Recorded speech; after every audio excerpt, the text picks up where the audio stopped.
ঘটনাটি মাছ ধরা কেন্দ্রিক। ঘটনাটি আমার কাছে খুবই অন্যরকম লেগেছে। এমন ঘটনা সচরাচর আসলে পাওয়া যায় না। আশা করি ঘটনাটি আপনাদেরও ভালো লাগবে। কথা না বাড়িয়ে চলে যাচ্ছি সরাসরি ঘটনায়। প্রিয় লিসেনার্স, ঘটনাটির সময় অনেক আগে, 1950 সালের দিকে। আশিক ভাইয়ের দাদা, তার নাম ছিল সরফরাজ, এবং তার ছোট ভাইয়ের নাম ছিল শাহনেওয়াজ। সরফরাজ এবং শাহনেওয়াজ দুইজন একত্রে রাত্রে তাদের বাড়ির পাশে বয়ে যাওয়া একটি ছোট্ট নদীতে মাঝে মধ্যেই মাছ ধরতে যেতেন। এটা শখের বশে মাছ ধরতেন, রাত জেগে মাছ ধরতেন।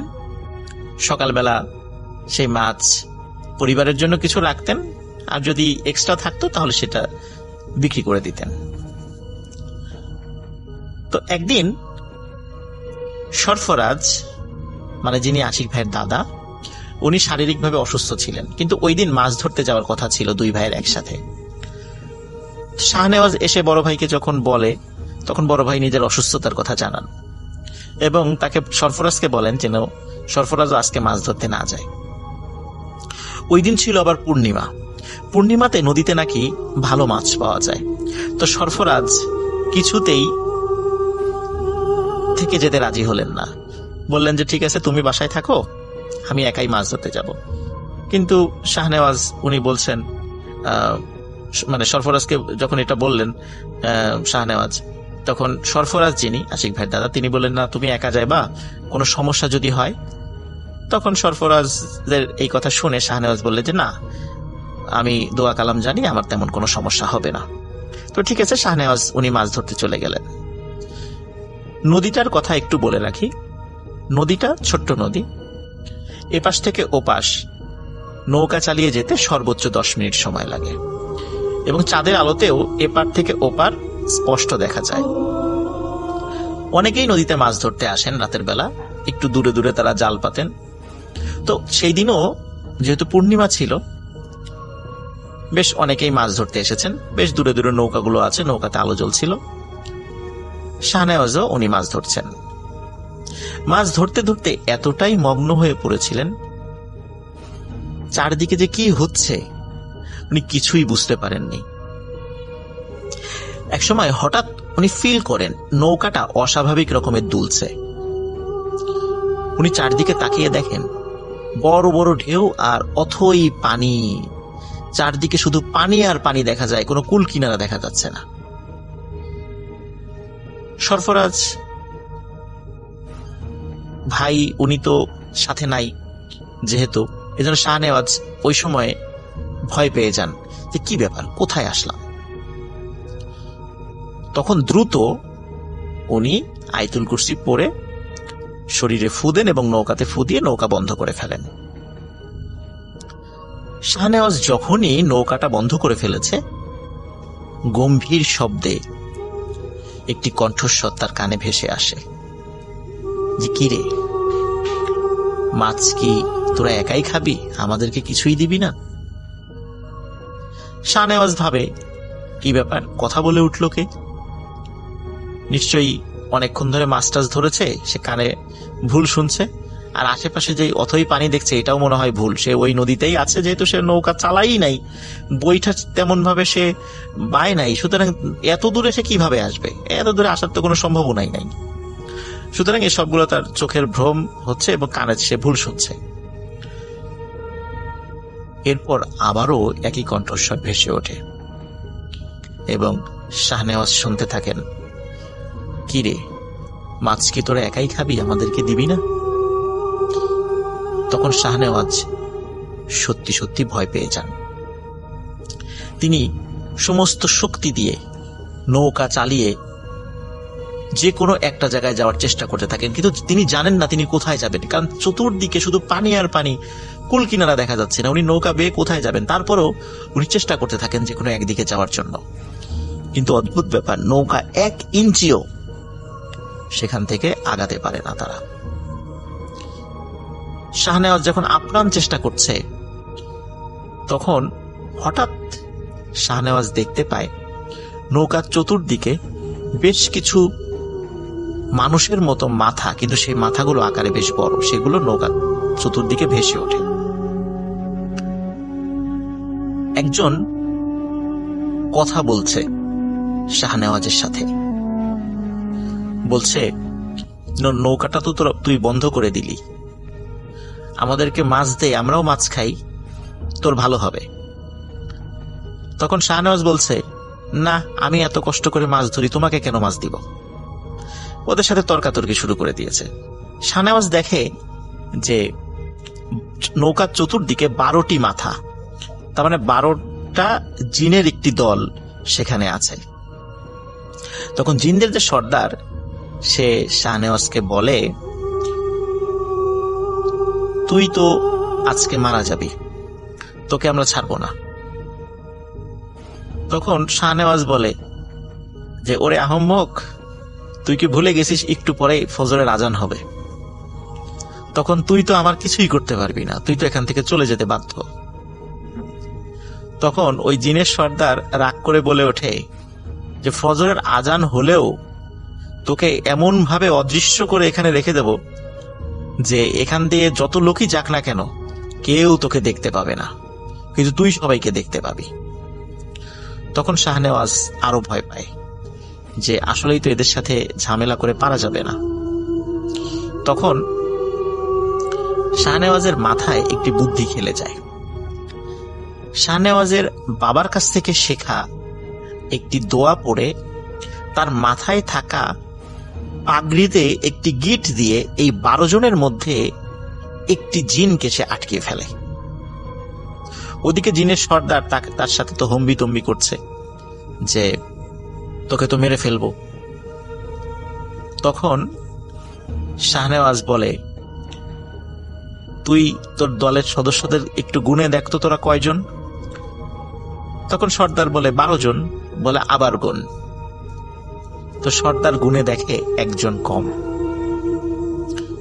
তখন শাহনেওয়াজ বলে, এই একজনকে আমি আটকে ফেলেছি, আমাকে ভালোই ভালোই বাড়িতে পৌঁছে দে, মানে বাড়ির পাশে কাছে যে ঘাট আছে সেখানে পৌঁছে দে, না হলে একে আমি ছাড়বো না। তখন জিনদের সর্দার বলে যে, না, তুই ওকে ছেড়ে দে। তখন শাহনেওয়াজ শর্ত দেয় যে যদি সে সহি সালামতে পৌঁছে দেয় তাকে তার বাড়ির কাছে ঘাটে, তাহলে ওই জিনকে সে ছেড়ে দেবে। তখন সর্দার বলে, ঠিক আছে, যেহেতু তুই প্রতিশ্রুতি দিলি আমাদেরকে যে ওকে ছেড়ে দিবি, তাহলে আমরাও আমাদের প্রতিশ্রুতি রাখবো, তোকে তোর বাড়ির ঘাটে পৌঁছে দিচ্ছি, কিন্তু কথার জন্য কোনো হেরফের না হয়, আমাদের দলের এই সদস্যকে তোকে ছেড়ে দিতে হবে। তখন শাহনেওয়াজ কথা দেন যে হ্যাঁ, আমি ঘাটে পৌঁছানোর পর একে ছেড়ে দেব। তখন ওই জিনের সর্দার শাহনেওয়াজকে বলে যে, তুই চোখ বন্ধ কর। চোখ বন্ধ করার পরে শুধু একটু শো শো শব্দ শাহনেওয়াজের কানে এসেছিল।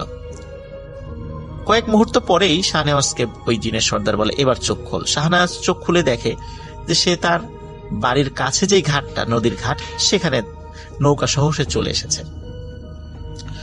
ফজরের আজান দেবে দেবে ভাব। তখন জিনের সর্দার বলে, এবার আমার দলের এই সদস্যকে তুই ছেড়ে দে। ওই সময় শাহনেওয়াজের মাথায় একটি দুষ্টু বুদ্ধি খেলে যায়, যেটি তার জীবনের জন্য কাল হয়ে দাঁড়ায়। সে তখন জিনের সর্দারকে বলে যে, না, এই সদস্যকে আমি ছাড়বো না, একে আমি আমার কাছে রেখে দেব, একে দিয়ে আমি কাজ করাবো, আমার যখন মনের ইচ্ছা করবে তখন আমি ছেড়ে দিব। তখন জিনের সর্দার বলে যে, তুই তো প্রতিশ্রুতি দিয়েছিলি আমাদেরকে রেখে ছেড়ে দিবি, আমরা তো আমাদের প্রতিশ্রুতি রেখেছি, তোর তো ক্ষতি করি নাই, তাহলে তুই কেন আমার দলের এই সদস্যকে ছাড়বি না? বলে, না, আমি ছাড়বো না, আমি আমার প্রতিশ্রুতি রাখলাম না, একে দিয়ে আমি কাজ করাবো। তখন জিনের সর্দার বলে, তুই কিন্তু কাজটি ভালো করলি না, কারণ প্রতিশ্রুতি দিয়ে ভঙ্গ করাটা কিন্তু মোটেই উচিত নয়। আমরা জিন হয়ে তোর সাথে প্রতিশ্রুতি রক্ষা করলাম, আর তুই আশরাফুল মাখলুকাত হয়ে তুই প্রতিশ্রুতি ভঙ্গ করলি। তখন শাহনেওয়াজ বলে যে, হ্যাঁ, ভঙ্গ করলাম, একে দিয়ে আমি কাজ করাবো। আসলে শাহনেওয়াজের মাথায় একটা দুষ্টু বুদ্ধি খেলে গিয়েছিল।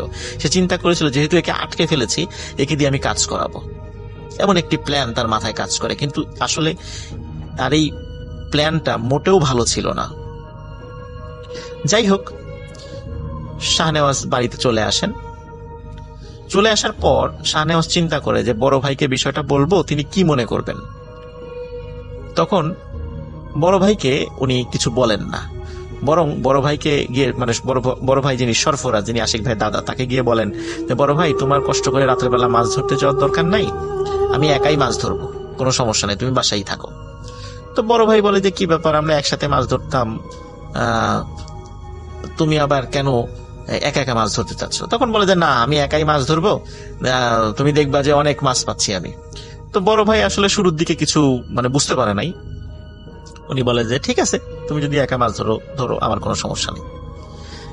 এখন প্রতিদিন শাহনেওয়াজ যে কাজটি করেন সেটা হচ্ছে ওনার মাথার ওই পাগড়িটা উনি সাথে নিয়ে যান, বিশেষ ওই পাগড়িটা যেটাতে একটি গিট দিয়ে, দোয়া পরে একটি গিট দিয়ে একটি জিনকে উনি আটকে ফেলেছিলেন। উনি যখনই নৌকা নিয়ে মাছ ধরতে যেতেন তখনই ওই 12টা জিনের যেই দলটা ছিল তার মধ্যে একটা তো বন্দী ছিল, আর ওই যে সর্দার সহ আরো 10 জন, মানে মোট 11 জন, তারা ওই নৌকার কাছে এসে হাজির হতো, এসে বলতো যে শাহনেওয়াজ, আমাদের দলের এই সদস্যকে ছেড়ে দে। তখন শাহনেওয়াজ বলতো যে ঠিক আছে, তাহলে আমাকে মাছ ধরে দে, তাহলে বিবেচনা করব। তখন কি করতো যে ওই জিনেরা তাদেরকে মানে শাহনেওয়াজকে মাছ ধরে দিত, মানে এত পরিমাণে দিত না যাতে করে মানুষের মনে সন্দেহ হতে পারে, মোটামুটি ভালো মাছ ধরে দিত। এখন শাহনেওয়াজের বড় ভাই সরফরাজ উনি দেখে কি ব্যাপার, শাহনেওয়াজ তো ভালোই মাছ ধরতে পারে একা একা গিয়ে, তা আমি আর না যাই। এদিকে শাহনেওয়াজও বড় ভাইকে বলে যে ভাই, তোমার যাওয়ার দরকার নাই। তো এই জন্য আসলে সরফরাজ, যিনি আশিক ভাইয়ের দাদা, উনি শাহনেওয়াজের সাথে ওইভাবে মাছ ধরতে যাওয়ার আর ইচ্ছা পোষণ করে নাই। কিন্তু কেন যেন সরফরাজের মনে একটি সন্দেহ জাগে যে কি ব্যাপার, আসলে কি ঘটছে, শাহনেওয়াজ এত মাছ কিভাবে পায়। কিন্তু আসলে শাহনেওয়াজ জিনদেরকে দিয়ে কাজ করিয়ে নিচ্ছে এটি তিনি বুঝতে পারেন নাই। একদিন সরফরাজ শাহনেওয়াজকে খুব ভালো করে ধরে যে কি ব্যাপার, সত্যি করে বলতো আসলে ঘটনা কি, আমি মাছ ধরতে যাওয়ার কথা বললেই আমাকে সাথে নিস না, অথচ ভালোই মাছ পাচ্ছিস, ঘটনা কি? তখন শাহনেওয়াজ সব ঘটনা খুলে বলার সাথে সাথে সরফরাজ খুবই ভয় পান, বলে তুই কাজটা মোটেও ভালো করিস নাই, কারণ প্রতিশ্রুতি দিয়ে ভঙ্গ করা এটা কিন্তু উচিত হয় নাই। আর সবচেয়ে বড় কথা, একটা জিনকে অন্যায়ভাবে বন্দী করে রাখা হয়েছে, তারা তো তোকে পৌঁছে দিয়েছিল, তারপরে উচিত ছিল তাকে ছেড়ে দেয়া। এখন তো এরা যে কোনো ভাবে তোর উপর প্রতিশোধ নেওয়ার চেষ্টা করবে, এখন কি হবে? তো তুই এই জিনটাকে ছেড়ে দে। তখন শাহনেওয়াজ বড় ভাইকে প্রতিশ্রুতি দেয় যে সেই জিনটাকে সে ছেড়ে দেবে। কিন্তু আসলে এই প্রতিদিন এত মাছ পাওয়ার একটা নেশা আর জিনদেরকে দিয়ে কাজ করিয়ে নেয়ার একটা অভ্যাস, মানে এইভাবে টানা কয়েক মাস হওয়ার কারণে ওনার মধ্যে এক ধরনের একটা অলসতা এবং এক ধরনের অদ্ভুত মজা উনি পেয়ে গিয়েছিলেন। উনি তাদেরকে দিয়ে কাজ করিয়ে মজা পেতেন। একদিন উনি মাছ ধরতে গেছে, সেই দিনটিও কোনো কারণে পূর্ণিমার দিন পড়ে গেছে। মাছ ধরতে যাওয়ার পর তখন দেখে হঠাৎ করে যে 11টি মাথা আবার ভেসে উঠেছে। জিনদের সর্দার বলে, কি শাহনেওয়াজ, কেমন আছিস? শাহনেওয়াজ সে স্বাভাবিকভাবেই চিন্তা করে যে জিনরা তো আমার কাছে একটু দায় ঠেকা আছে, তো এত ভদ্রভাবে উত্তর দেওয়ার খুব দরকার নাই। তো সে খুব তুচ্ছ তাচ্ছিল্য ভাবে জবাব দেয়। তখন জিনের সর্দার বলে, শাহনেওয়াজ, তোর পাগড়িটা কোথায়, যে পাগড়িটা প্রতিদিন পরে আসতি? তো শাহনেওয়াজ বলে, কেন, মাথায় তো আছে। তাই বলে শাহনেওয়াজ যখনই মাথায় হাত দিয়েছে তখনই শাহনেওয়াজের সমস্ত শরীর ভয়ে কেঁপে ওঠে। শাহনেওয়াজ দেখে ওই দিন ভুল করে সে বাসায় থাকা অন্য একটি পাগড়ি পরে চলে এসেছে, এবং যে পাগড়িতে গিট দিয়ে জিনটাকে আটকে রেখেছিল এই পাগড়িটি সে আর ওই দিন নিয়ে আসে নাই, যেটা প্রতিদিন মাছ ধরার সময় সে নিয়ে যেত। শাহনেওয়াজ প্রচন্ড ভয় পায়, এবং এতটা ভয় পায় যে সে আয়াতুল কুরসি বা অন্যান্য দোয়া কোনোটাই ভয়ে পড়তে পারছিল না, মানে সে ভয়ে সবকিছু ভুলে গেছে। তখন জিন বলেছিল যে এতদিন আমাদের সাথে প্রতারণা করে অনেক কাজ তো করিয়ে নিলি, এই কাজগুলো যে অন্যায় এটা তুই কি মানিস? তখন শাহনেওয়াজ বলে যে হ্যাঁ, কাজটা আমার উচিত হয় নাই। তখন বলে যে তোকে আমরা এমন ভাবে মারব যে তোর গ্রামের সবার জন্য তুই একটি উজ্জ্বল দৃষ্টান্ত হয়ে থাকবি। এই ঘটনা বলার পর লিসেনার্স, আশিক ভাই যিনি এই গল্পটি সাগরজন ভাইয়ের কাছে বলেছিলেন, তিনি বেশ কান্নাকাটি করেন, কারণ এটা খুবই একটা প্যাথেটিক বিষয়। এখন বলতে পারেন যে যেহেতু শাহনেওয়াজ মারা গেলেন, ঘটনাটি আসলে কে পরবর্তী ঘটনাটা আমাদের কাছে এনে দিল, এটি বলছি প্রিয় লিসেনার্স। আসলে পরের দিন তার যে বড় ভাই সরফরাজ, উনি দেখেন যে শাহনেওয়াজ বাড়িতে ফেরে নাই। উনি চিন্তায় পড়ে যান, কারণ উনি তো জানতেন যে এরকম একটা দুর্ঘটনা ঘটতে পারে।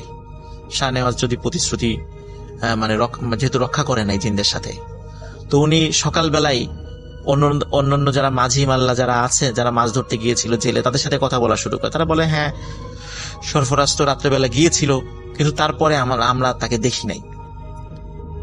তখন গ্রামের সবাইকে এই ঘটনাটি খুলে বলে, মানে শাহনেওয়াজের কথা আর কি, সরফরাজ খুলে বলার পর সবাই মিলে শাহনেওয়াজকে খুঁজতে থাকে। 1 দিন, 2 দিন, 3 দিন, 4 দিনের দিন একটি বিষয় সবাই লক্ষ্য করে। 4 দিনের মাথায় দেখা যায় নৌকার নৌকার তো 2টা মাথা থাকে, দুপাশে চোখা থাকে, তো একটা মাথা নদীর তলদেশ থেকে ভেসে উঠেছে আর আরেকটা মাথা নিচের দিকে। সবাই সেই নৌকার কাছে যায় এবং যখন সরফরাজকেও ডাকা হয়, আশিক ভাইয়ের দাদাকে, তখন বুঝতে পারেন এটি হচ্ছে তাদের সেই নৌকা, যে নৌকায় শাহনেওয়াজ মাছ ধরতে বের হয়েছিল। কিন্তু আরো অদ্ভুত ব্যাপার কি, যে নৌকার যেই দৈর্ঘ্য এবং নদীর যেই নদীর গভীরতা কিন্তু আরো বেশি। নৌকাটা যদি খাড়া করে ডুবিয়ে দেয়া যায়, তারপরেও নদীর তলদেশে পৌঁছাবে না। কিন্তু কিভাবে এই নৌকাটা খাড়াভাবে পানির মধ্যে ভেসে উঠেছে? সবাই নৌকাটা নাড়ানোর চেষ্টা করে, কিন্তু প্রত্যেকেই ফিল করে এই নৌকাটি শক্ত হয়ে আছে, মনে হচ্ছে নৌকার অপর মাথা মাটির মধ্যে গেড়ে দেয়া। কিন্তু নৌকা তো এত বড় নয়, আর এখানে গভীরতাও বেশি। যাই হোক, সবাই মিলে নৌকাটি টেনে ওঠানোর চেষ্টা করে সকলেই ব্যর্থ হয়। তখন চিন্তা করে সরফরাজ যিনি দাদা, উনি চিন্তা করে যে শাহনেওয়াজের দেহটা কোথায় গেল। তখন অন্যান্য যারা জেলেরা আছে সবাই মিলে এবং সরফরাজ উনি নিজেও ডুব দিয়ে খোঁজার চেষ্টা করে শাহনেওয়াজের দেহটা কোথায়। সবাই দেখে নৌকার একদম নিচের দিকে শাহনেওয়াজের মাথাটা নদীর তলদেশে মাটির মধ্যে ঢুকে আছে এবং দেহটাও উপরের দিকে। কিন্তু অদ্ভুত ব্যাপার সেটা হচ্ছে নৌকাটা এত বড় কেন, কিভাবে হলো? কারণ গভীরতা তো অনেক বেশি। যাই হোক, এই প্রশ্নের উত্তর কখনোই পাওয়া যায় নাই। সবাই অনেক চেষ্টা করেছে শাহনেওয়াজের দেহটা তোলার জন্য, কিন্তু বডিটা তুলতে পারলেও মাথাটা তুলতে পারেনি। কারণ হচ্ছে মাথাটা মাটির মধ্যে ছিল আর বডিটা উপরের দিকে ছিল। যখন টানা হেঁচড়া করে তখন তার বডিটাই মাথা থেকে খুলে চলে আসে, বডিটাই উপরে আনতে পারে, কিন্তু মাথাটা তুলতে পারেনি। তখন সারা গ্রামে শোকের ছায়া পড়ে যায়। শাহনেওয়াজকে মাথা ছাড়াই দাফন করা হয়। আরো অদ্ভুত ব্যাপার, মাসের পর মাস, বছরের পর বছর ওই নৌকা ওই রকমই ছিল। যখন বর্ষাকালে নদীর পানি অনেক বেড়ে যায়, নদীর পানি যেভাবে বাড়ে, নৌকার মাথাটাও সেই তালে তালে ঠিক ততটুকুই ভাসতে থাকে। নদীর পানি যদি 50 হাতও বাড়ে, ওই নৌকার মাথাটাও ঠিক উপরে সামান্য একটু অংশ দেখা যায়। তার মানে হচ্ছে যে নৌকাটি নদীর পানি বাড়ার সাথে সাথে সেটা ডোবে না। এটি একটি অদ্ভুত ব্যাপার ছিল।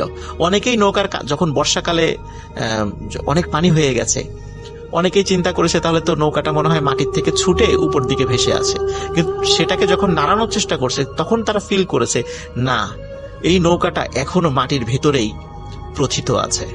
কিন্তু তাহলে বর্ষার পানি বাড়ার পরেও নৌকার মাথা কেন পানির উপরে দেখা যাচ্ছে?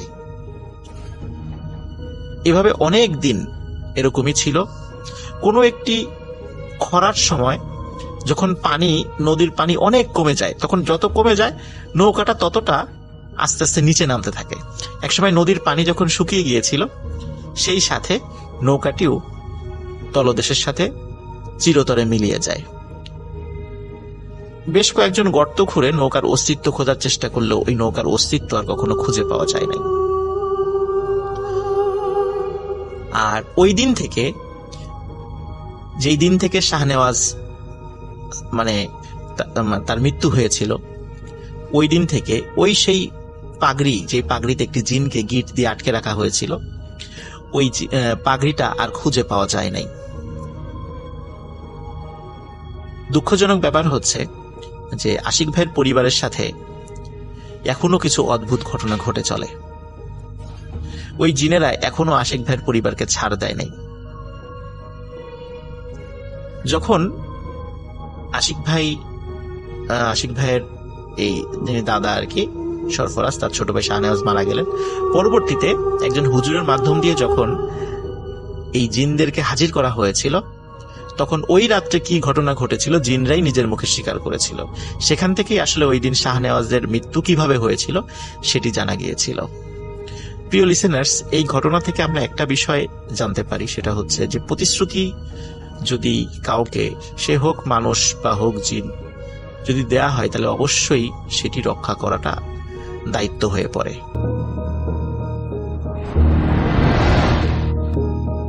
আজকে আমি চট্টগ্রাম জেলখানার ঘটনা শেয়ার করব। ঘটনাটা আমাকে চট্টগ্রাম থেকে একজন ভাই মনিরুজ্জামান পাঠিয়েছেন। তিনি কিছু কারণে বেশ কিছুদিন জেলখানায় ছিলেন এবং জেলখানায় তার সাথে ঘটে যাওয়া কিছু ঘটনা শেয়ার করব।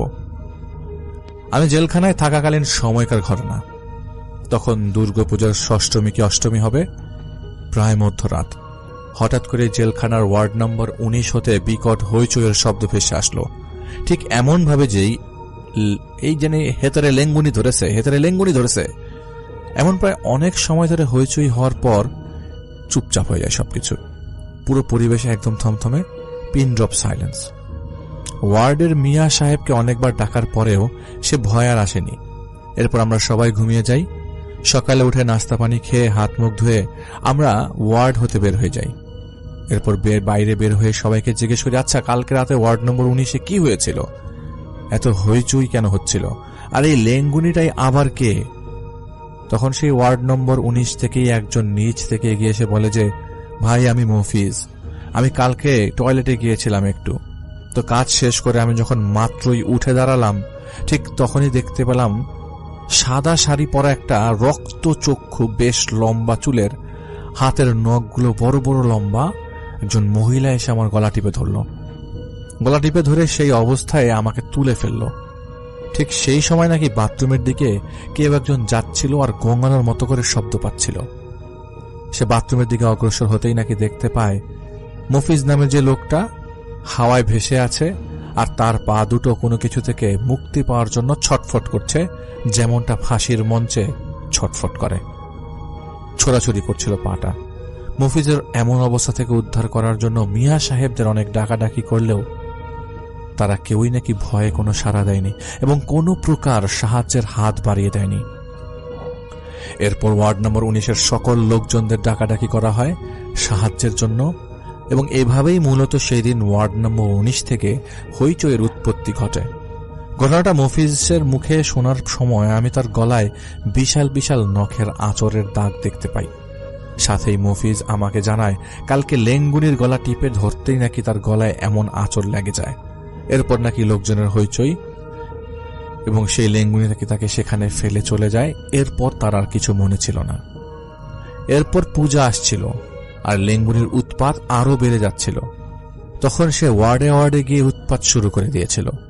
আমার মনে কৌতূহল জাগে, আর জানতে ইচ্ছা হয়, আচ্ছা এই লেঙ্গুনিটা কে, আর এর মানেই বা কি? তাই একদিন আমি কৌতূহল নিয়ে মেয়েদের কাছে যাই আর জিজ্ঞেস করি, ভাই এই লেঙ্গুনিটার মানে কি? সে মেয়েটাই আমাকে বলে যে লেঙ্গুনি মানে জানেন না, এটার পেছনে তো অনেক বড় কাহিনী আছে। শুনেন, এই কারাগারটা আছে না, এটা একটা শ্মশানের উপরে বানানো। এই কারাগার হওয়ার আগে এর শ্মশান ছিল।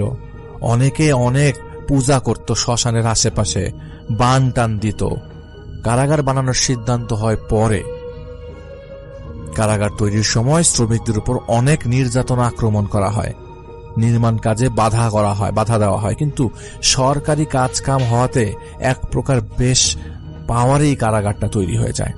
কারাগার নির্মাণ হওয়ার পরেই আসল সমস্যা শুরু হয়। যখনই এনে আসামি রাখা শুরু হলো, ঠিক তখন থেকে আসামির উপর শুরু হলো আক্রমণ। কাউকে চুলে টাইনে ধরা, কারোর গলা টিপা ধরা, খামচি দেওয়া, উপরে তুলে আছাড় মেরে মাথা ফাটিয়ে দেওয়া। বিভিন্ন হুজুর এনে দেখানো হয়, অনেক কিছু করা হয় সমাধানের নামে। এইসব চলতে চলতে জেলার একদিন স্বপ্নে বলতে দেখেন যে আমরা 7 বোন চলে যাব, কারাগারের সবগুলো গেট খুলে দেয়। এরপর এইভাবেই প্রায় কয়েক দফা একই স্বপ্ন দেখে। বড় হুজুর ডাকা হইল, এরপরে স্বপ্নের কথা বলা হলো। ভালোভাবে বিশ্লেষণ করে তাদের দাবি জানা গেল যে ঠিক এইভাবে যে তারা 7 বোন তারা চলে যেতে চায়, কিন্তু এক শর্তে কারাগারের সমস্ত দরজা খুলে দিতে হবে এবং তারা তাদের পছন্দ মতো মহিলা ও শিশুদের মধ্যে থেকে যাকে ইচ্ছা সাথে করে নিয়ে যাবে। 7 বোনের এই দাবি জেল কর্তৃপক্ষের কাছে কখনোই মেনে নেবার মতো ছিল না, কারণ এটা সরকারি ইস্যু, বিভিন্ন নিয়মকানুন এবং অপরাধীদের সাথে নিয়ে সম্পৃক্ত। এরপর এই 7 বোনের উৎপাত থেকে না পারতে অবশেষে কারাগারের সবগুলো গেট খুলে দেওয়া হয় এবং জেলের আশেপাশে 7টা কি 8টা গেট ছিল, সবগুলো মেইন গেট খুলে দেওয়া হয়। এটা প্রায় যুদ্ধের আগের ঘটনা, যখন কারাগারটি নতুন বানানো হয়েছিল। তখন সেখানে আসামি লোকজনও তেমন বেশি ছিল না, 500 কি 600 হবে মহিলা শিশু মিলিয়ে। তো কারাগারের সবগুলো গেট খুলে দেওয়া হলে সকল মহিলা ও শিশু আসামিদের গেটের বাইরে কিছুক্ষণ রাখা হয়। এরপর একে একে আবার সবাইকে কারাবন্দী করা হয়। এখন এখান থেকে তখন সেই 7 বোন তাদের পছন্দের মতো মহিলা এবং শিশু নিয়ে চলে গেছে।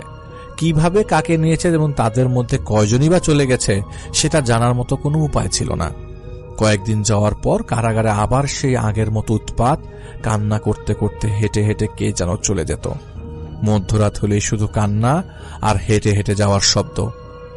কান্নার শব্দ কারাগারের লোকজনে অতিষ্ঠ হয়ে যায়। এখন এই কান্না করার পেছনে কারণ কি? তাদের চাহিদা তো পূরণ হয়েছে, তাদের তো চলে যাওয়ার কথা ছিল, তাহলে তারা কে? এরা আবার কে? তাদের চাহিদা পূরণ হলে তো তারা চলে যাবে বলেছিল, তাহলে তারা চলে গিয়ে আবার ফিরে আসলো কেন? আবারও বড় হুজুরকে ডেকে আনা হলো। সবকিছুর বিশ্লেষণে জানা গেছে সেদিন কারাগারের গেটগুলো খুলে দেওয়ার পরে সেই 7 বোনের মধ্যে 6 জনই চলে গেছে, কিন্তু একজন যেতে পারেনি। যে যেতে পারেনি সে নাকি ভালোভাবে হাঁটতে পারে না, লেংড়িয়ে লেংড়িয়ে হাঁটে, ল্যাংরা। সেই দিন গেট খুলে দেওয়ার পর তাদের 7 বোনের মধ্যে 6 জনই চলে গেছিল। তখন নাকি সেই লেঙ্গুনি ঘুমিয়েছিল, না জানো কি করছিল, তারা তাদের বোনদের সাথে বেরিয়ে যেতে পারেনি। এখন সেই লেঙ্গুনি তার বোনদের অনেক মিস করে এবং বোনদের কাছে চলে যেতে চায়, কিন্তু সে যে চায় তার বোনদের কাছে যাওয়ার জন্য কারাগার কর্তৃপক্ষ যেন আগের মতো করে কারাগারের সবগুলো গেট খুলে দেয়। কিন্তু এই দাবি তো আর মুখের কথা না, সিরিয়াস ইস্যু বললেই করা যাবে না, সরকারি কার্যক্রম, অনেক পারমিশনের প্রয়োজন পড়ে, ইত্যাদি ইত্যাদি। আর তার যেতে ইচ্ছে করলে সে নিজ থেকেই যেতে পারে। এভাবে কারাগারের গেট খুলে দেওয়ার কোনো মানেই হয় না। তারপর লেঙ্গুনির দাবি জেলার মেনে না নিলে এর কিছুদিন পরই জেলারের ছেলেকে সে মেরে ফেলে। সেই জেলারের ছেলেটির কবর এখন কারাগারের ভেতরেই আছে। এরপর জেলারটাও সেখান থেকে চলে যায়। এই ছিল লেঙ্গুনির ইতিহাস। এখন আসা যাক বর্তমান সেই ওয়ার্ড নম্বর 19-এর মফিজের ঘটনার পরের ঘটনায়। কারাগারে আরেক ওয়ার্ডে লেঙ্গুনি উৎপাত করে। সেদিন নাকি একটা লোক জানালার দিকে পা দিয়ে ঘুমিয়েছিল, তো মধ্যরাতে নাকি সেই লেঙ্গুনি নাকি লোকটার পা টেনে জানালা দিয়ে বের করে দেয়। এরপর নাকি লেঙ্গুনি গিয়েছিল মহিলা ওয়ার্ডে, সেখান থেকে কয়েকজন মহিলাকে তুলে তুলে নাকি আছাড় দিচ্ছিল। ওয়ার্ড নম্বর 19-এর ঘটনার পর আমরা ওয়ার্ড নম্বর 20-এর লোকজনদের বেশ সাবধানে থাকা শুরু করি। আমাদের পুরো কারাগারে মনে করেন ওয়ার্ড নম্বর 20-এই আমরাই নামাজ কালাম 5 ওয়াক্ত ভালোভাবে আজান দিয়ে আদায় করতাম। আমাদের ওয়ার্ড নম্বর 20-এ সবই ঠিক এবং সবাই ঠিক এমনভাবে ঘুমাতাম যে আমাদের রুমের সবাই পাশাপাশি মাথা এবং মাঝ দিয়ে 2 ফুটের মতো চলাচলের জন্য রাস্তা, মানে রাস্তা দিয়ে কেউ হেঁটে দাঁড়ালে সরাসরি আমাদের মাথা বরাবর দাঁড়ানোর মতোই হবে। তো সেদিনের ওয়ার্ড নাম্বার 19-এর মফিজের ঘটনার পর থেকে আমরা রাতে রুম আর অন্ধকার করে রাখতাম না। বোতলের ভেতর সরিষার তেল দিয়ে টিস্যু পেপার অথবা কাগজ দিয়ে বানিয়ে সারা রাত জ্বালিয়ে রাখতাম। স্বাভাবিক দিনের মতোই আজকেও আমরা হাতে বানানোর বাতি জ্বালিয়ে সবাই ঘুমিয়ে পড়ি। এদিকে কোন দিক দিয়ে যে আমাদের বাতি নিভে গেছিল সেটা আর আমরা ঘুমের মধ্যে কেউই টের পাইনি। এরপর হঠাৎ করেই আমাদের ঘুমটা কিভাবে যেন ভেঙে যায়, আর আমার গায়ের পশম খাড়া হয়ে যাচ্ছে বলতে যে আমি ঘুম ভাঙার সাথে সাথে দেখলাম আমার মাথা বরাবর কপাল অবধি কেমন ধোঁয়া দিয়ে ভরা। সারা ঘর ধোঁয়া দিয়ে অন্ধকারাচ্ছন্ন, কিছুই দেখা যাচ্ছিল না। আমি জিনিসটা টের পেয়ে কিছু বুঝে ওঠার আগেই যখনই না শোয়া থেকে উঠতে যাব, ঠিক তখনই আমার পাশে শুয়ে থাকা জামিল ভাই আমার হাতটা খপ করে ধরে ফেলেন আর বলে, এই নড়িস না, শুয়ে থাক, চুপ করে শুয়ে থাক। আমার ঘুম ভাঙার আগেই জামিল ভাইয়ের ঘুম ভেঙে গেছিল, আর তিনি সবকিছু বুঝতে পেরে সব চুপ করে শুয়েছিলেন। জামিল ভাইয়ের এই নড়িস না, চুপ করে শুয়ে থাক কথাটা আমার কলিজাটা খত করে ওঠে, আর আমি বুঝে গেছিলাম যে এটা আসলে কি। এটা ছিল সেই লেঙ্গুনি। এরপর আমি তো মনে মনে আয়াতুল কুরসি পড়তে থাকি। এরপর সেই ধোঁয়াটা আস্তে আস্তে করে আমার আর জামিল ভাইয়ের উপর থেকে সরে গিয়ে পরের লাইনে কবির মামাদের উপর দিয়ে আবৃত হয়। এদিকে মামারা ঘুমে, ওনাদের কোনো খবর নাই। দেখলাম সেই ধোঁয়াটা নাইম ভাই আর লিটু মিয়ার মাঝখানে দিয়ে ঢুকছে। নাইমুদ্দিন হিরু ভাই আর লিটু মিয়ার মাঝখান দিয়ে এটা লিটু মিয়ার পাশে গিয়ে শুয়ে পড়ে। লিটু মিয়ার পাশে গিয়ে শুয়ে বেশ কিছুক্ষণ তার দিকে তাকিয়ে থাকে। এই তাকিয়ে থাকার বিষয়টা দেখেছে আবার নাইমুদ্দিন হিরু এই তাকিয়ে থাকার বিষয়টা দেখেই এক চিৎকার দিয়েছে। এই চিৎকার শুনে পুরা ওয়ার্ড নম্বর 20-এ হইচই শুরু হয়ে যায়, ছোটাছুটি শুরু হয়। ওয়ার্ড নম্বর 19-এর ঘটনায় আমরা যেভাবে আতঙ্কিত হয়েছিলাম, এবার আমাদের ওয়ার্ড নম্বর 20-এর ঘটনায় ঠিক সেভাবে পুরো কারাগারে আতঙ্কের সৃষ্টি হয়। 10 সেকেন্ডের মধ্যে একদম সবার ঘুম ভেঙে পাগলা গন্ডায় পরিণত হয়ে যায়। এখন কিভাবে চিৎকার চেঁচামেচি হই হই করছে, আমি তো মনে করেন আয়াতুল কুরসি পড়তেই আছি, মুখ দিয়ে বের হচ্ছিল না, তাও পড়ছিলাম। এদিকে আয়াতুল কুরসি পড়ছিলাম, অন্যদিকে শরীরের লোম পশম খাড়া হয়ে যাচ্ছিল। আমাদের ওয়ার্ড নম্বর 20-এ মিজান ছিল, যাকে ডাকাত মিজানও বলা হতো। সে আবার কোরআনের হাফিজ ছিল। সে উঠে সোজা পশ্চিম দিকে ফিরে আজান দেওয়া শুরু করে দিল। আল্লাহু আকবার, আল্লাহু আকবার বলার সাথে সাথেই কেমন একটা ধিম করে শব্দ হলো, আর চারপাশের ধোঁয়া কেটে গেল, লেঙ্গুনি চলে গেল। এখন আমাদের মাঝে সবাই এবার একটু সাহস করে বাতি জ্বালানোর কথা বলতে লাগলাম। খুব ভয়ে ভয়ে আতঙ্ক নিয়ে বাতি জ্বালানোর পর দেখলাম আমাদের ওয়ার্ড নাম্বার 20-এর পুরো ফ্লোরটা রক্ত দিয়ে ভেজা, আর মিজান মাটিতে পড়ে আছে। সবাই চিৎকার চেঁচামেচি করে মিয়া সাহেবদের ডাকাডাকি করলাম, কেউই ভয়ে আসতে চাইছিল না। এরপর 3 জন একসাথে হয়ে ওয়ার্ড নম্বর 20-এর দরজা খুলে মিজানকে হাসপাতালে নিয়ে যায়। সেদিন রাতে আমরা কেউই ঘুমাইনি, সবাই জেগে জেগে পাহারা দিচ্ছিলাম। এরপরের দিন মিজানকে দেখতে যাই, আর দেখলাম তার মাথায় 4টা সেলাই পড়েছে। সেদিন রাতে আপাতত দৃষ্টিতে সবাই দেখেছিল মিজান পড়ে গেছিল, আর সেখান থেকেই তার মাথা ফেটে রক্ত বের হয়ে গেছে। কিন্তু মিজানের ভাষ্যমতে সে নাকি যখন আজান দিচ্ছিল তখন সেই মুহূর্তে নাকি একটা মহিলা খুঁড়িয়ে খুঁড়িয়ে তার দিকে আসছিল, আর আজান দেওয়ার মাত্রই তাকে উপরে তুলে এক আছাড় মারে, আর তার মাথা ফেটে যায়। এরপর থেকে আমাদের ওয়ার্ড নম্বর 20-এর সবাই বেশ অ্যালার্ট হয়ে যায়। আমি, লিটু ভাই, নাইমুদ্দিন হিরু সবাই 2 ঘন্টা করে রাত 8টা থেকে ফজরের আগ পর্যন্ত পালাক্রমে একের পর এক পাহারা দেই, আর এভাবেই চলতে থাকে আমাদের বের হয়ে আসার আগ অব্দি ঘটনা। এটা ছিল লেঙ্গুনের ঘটনা।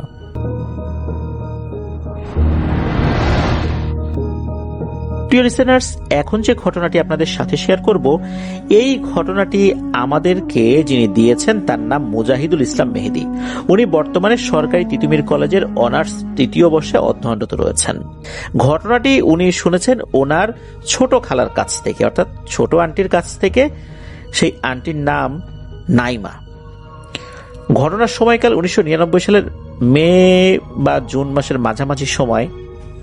তো ঘটনাটি ঘটেছিল চট্টগ্রাম শহরের 2 নম্বর গেটের কাছে। ওই সময় একটা লেডিস আবাসিক হোস্টেল ছিল। ওই আবাসিক হোস্টেলটা ছিল মূলত ওই ভবনের 3 তলা নিয়ে। এরপরে বিশেষ করে এর উপরে 4র্থ 5ম অন্য ফ্লোরগুলোতে অন্য কাজ হতো আর কি। এই 3টা ফ্লোর লেডিস হোস্টেল হিসেবে ব্যবহৃত হতো। তো ওই সময় এই নাইমা আন্টি চট্টগ্রাম বিশ্ববিদ্যালয়ে লেখাপড়া করতেন। পড়াশোনার সূত্রে উনি এই চট্টগ্রাম শহরের 2 নম্বর গেটের কাছে অবস্থিত এই আবাসিক লেডিস হোস্টেল থেকে লেখাপড়া করতেন। তো ওখানে প্রত্যেকটা ফ্লোরে, অর্থাৎ প্রত্যেকটা তলাতে 4টি করে ইউনিট ছিল আর 1টি করে ওয়াশরুম ছিল। প্রতিটা ইউনিটে 2 জন করে মেয়ে থাকতো। আর এই নাইমা আন্টি থাকতেন 3য় তলার 303 নম্বর রুমে। তো ঘটনাটি এই নাইমা আন্টির সাথে ঘটেনি, ঘটেছিল এই আন্টির রুমমেটের সাথে। ওই আন্টির রুমমেটের নাম হচ্ছে রুমা। এই রুমা আন্টি আর নাইমা আন্টি ওনারা একই বিশ্ববিদ্যালয়ে, একই ডিপার্টমেন্টে, একই ব্যাচে লেখাপড়া করতেন। ওনারা ক্লাসমেট, রুমমেট, বান্ধবী 3টাই বলা চলে। ওই সময় গ্রীষ্মকালীন ছুটি পড়ে যাওয়ার কারণে হোস্টেলের অনেক স্টুডেন্টই বাড়ি চলে যায়। হাতে গোনা মাত্র কয়েকজন ছাত্রী হোস্টেলে ছিল। তাদের মধ্যে এই নাইমা আন্টি আর রুমা আন্টি ছিল। যে কয়েকজন স্টুডেন্ট ওখানে ছিল, দেখা যাচ্ছে যে এই ভ্যাকেশনের পরপরই, অর্থাৎ এই ছুটি শেষ হওয়ার পরপরই তাদের ফাইনাল এক্সাম। তো এই নাইমা আন্টি আর রুনা আন্টির ফাইনাল এক্সাম, যেটা ফার্স্ট ইয়ারের ফাইনাল এক্সাম আর কি, সেটা ছিল এই ভ্যাকেশনের পর। ওনারা তো আর বাড়ি যেতে পারেন নাই, কারণ এখন বাড়িতে গেলে লেখাপড়া হবে না, অনেক লেখাপড়া বাকি রয়ে গেছে। চিন্তা করলেন যে যেহেতু ক্যাম্পাসে যেতে হচ্ছে না, ভ্যাকেশনের এই সময়টা লেখাপড়া করে কাটিয়ে দিই, ফাইনাল পরীক্ষা দেওয়ার পর তারপর বাড়িতে যাব। তো এই যে 3টা ইউনিট, এই 3টা ইউনিটের 3য় তলাতে এনারা 2 জন আছেন। একদম নিচ তলাতে কেউ ছিল না। 2য় তলাতে 4 জন ছিল। মোট এই 6 জন স্টুডেন্ট, একজন হোস্টেল সুপার আর কেয়ারটেকার, আর একজন রান্না করার খালা ছিলেন। তো এই মোট এই কয়জন ব্যক্তি পুরো এই 3টা ফ্লোরে ছিলেন।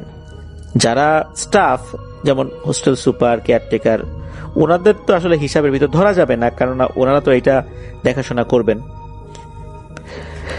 সেদিন বিকেল কিংবা দুপুরের দিকে, অবশ্য নাইমা আন্টির কাছে মানে মনে এতটা নাই, তবে ওই সময়ে তো মোবাইল ফোন এতটা অ্যাভেলেবল ছিল না। তখন মোবাইল ফোন বলতে বিভিন্ন দোকানে দোকানে ফোন থাকতো। তো ওই হোস্টেলে আবার একটা ল্যান্ড ফোন ছিল। এই ল্যান্ড ফোনের মাধ্যমেই যোগাযোগ হতো। বাসা থেকে ওই ল্যান্ড ফোনে ফোন দিলে নাইমা আন্টিকে তারা ডেকে দিতেন, বা হোস্টেলে অন্য যারা ছাত্রীরা ছিল তাদের বাসা থেকে ফোন আসলে ডেকে দেয়া হতো আর কি।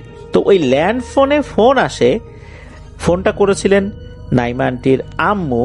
তো উনি ফোন করে বলেছিলেন নাইমা আন্টিকে যে এই আন্টির দাদা খুবই অসুস্থ, খুবই বাজে অবস্থা, দ্রুত বাড়িতে আসতে হবে, নাইমা আন্টিকে নাকি দেখতে চাচ্ছে। তো নাইমা আন্টিকে আবার ওনার দাদা খুবই স্নেহ করতেন, ভালোবাসতেন। এখন নাতনিকে দেখতে চাচ্ছে, নাতনি তো এখন না গিয়ে পারবে না, পরীক্ষার অজুহাত তো আর দেখানো যাবে না। দাদার অসুস্থতার এই খবর শুনে খুব চিন্তায় পড়ে যায়। উনি এটাও বুঝতে পেরেছিলেন যে পরিবার কিন্তু জানে তার কয়েকদিন পর ফাইনাল এক্সাম।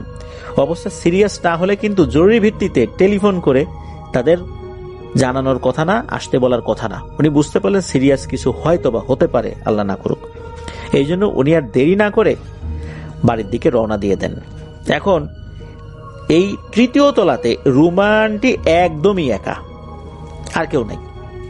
পুরো একটা ফ্লোরে উনি একা হয়ে যান, কারণ তাদের 3য় তলার অন্যান্য ইউনিটগুলো তো আগে থেকে ফাঁকা ছিল।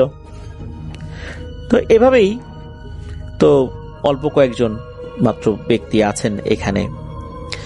এখন নাইমা আন্টি যাবার আগে রুমা আন্টিকে বলেছিলেন যে আরে এত চিন্তা ভাবনা করিস না, যিনি রান্না করেন রান্নার খালা তাকে বলে যাচ্ছি সেজন্য তোর সাথে থাকে।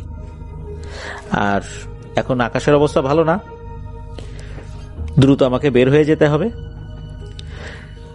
দাদা যেহেতু অসুস্থ, হায়াত মৌতের কথা বলা যায় না, আমাকে যেতেই হবে। নাইমা আন্টিকেও রুমা আন্টি বলেন যে হ্যাঁ ঠিক আছে তুই যা, আসলে বাস্তবতা তো মেনে নিতেই হবে। তো রুমা আন্টি নাইমা আন্টিকে বিদায় দেন। নাইমা আন্টি বেরিয়ে গেছেন বাড়ির দিকে।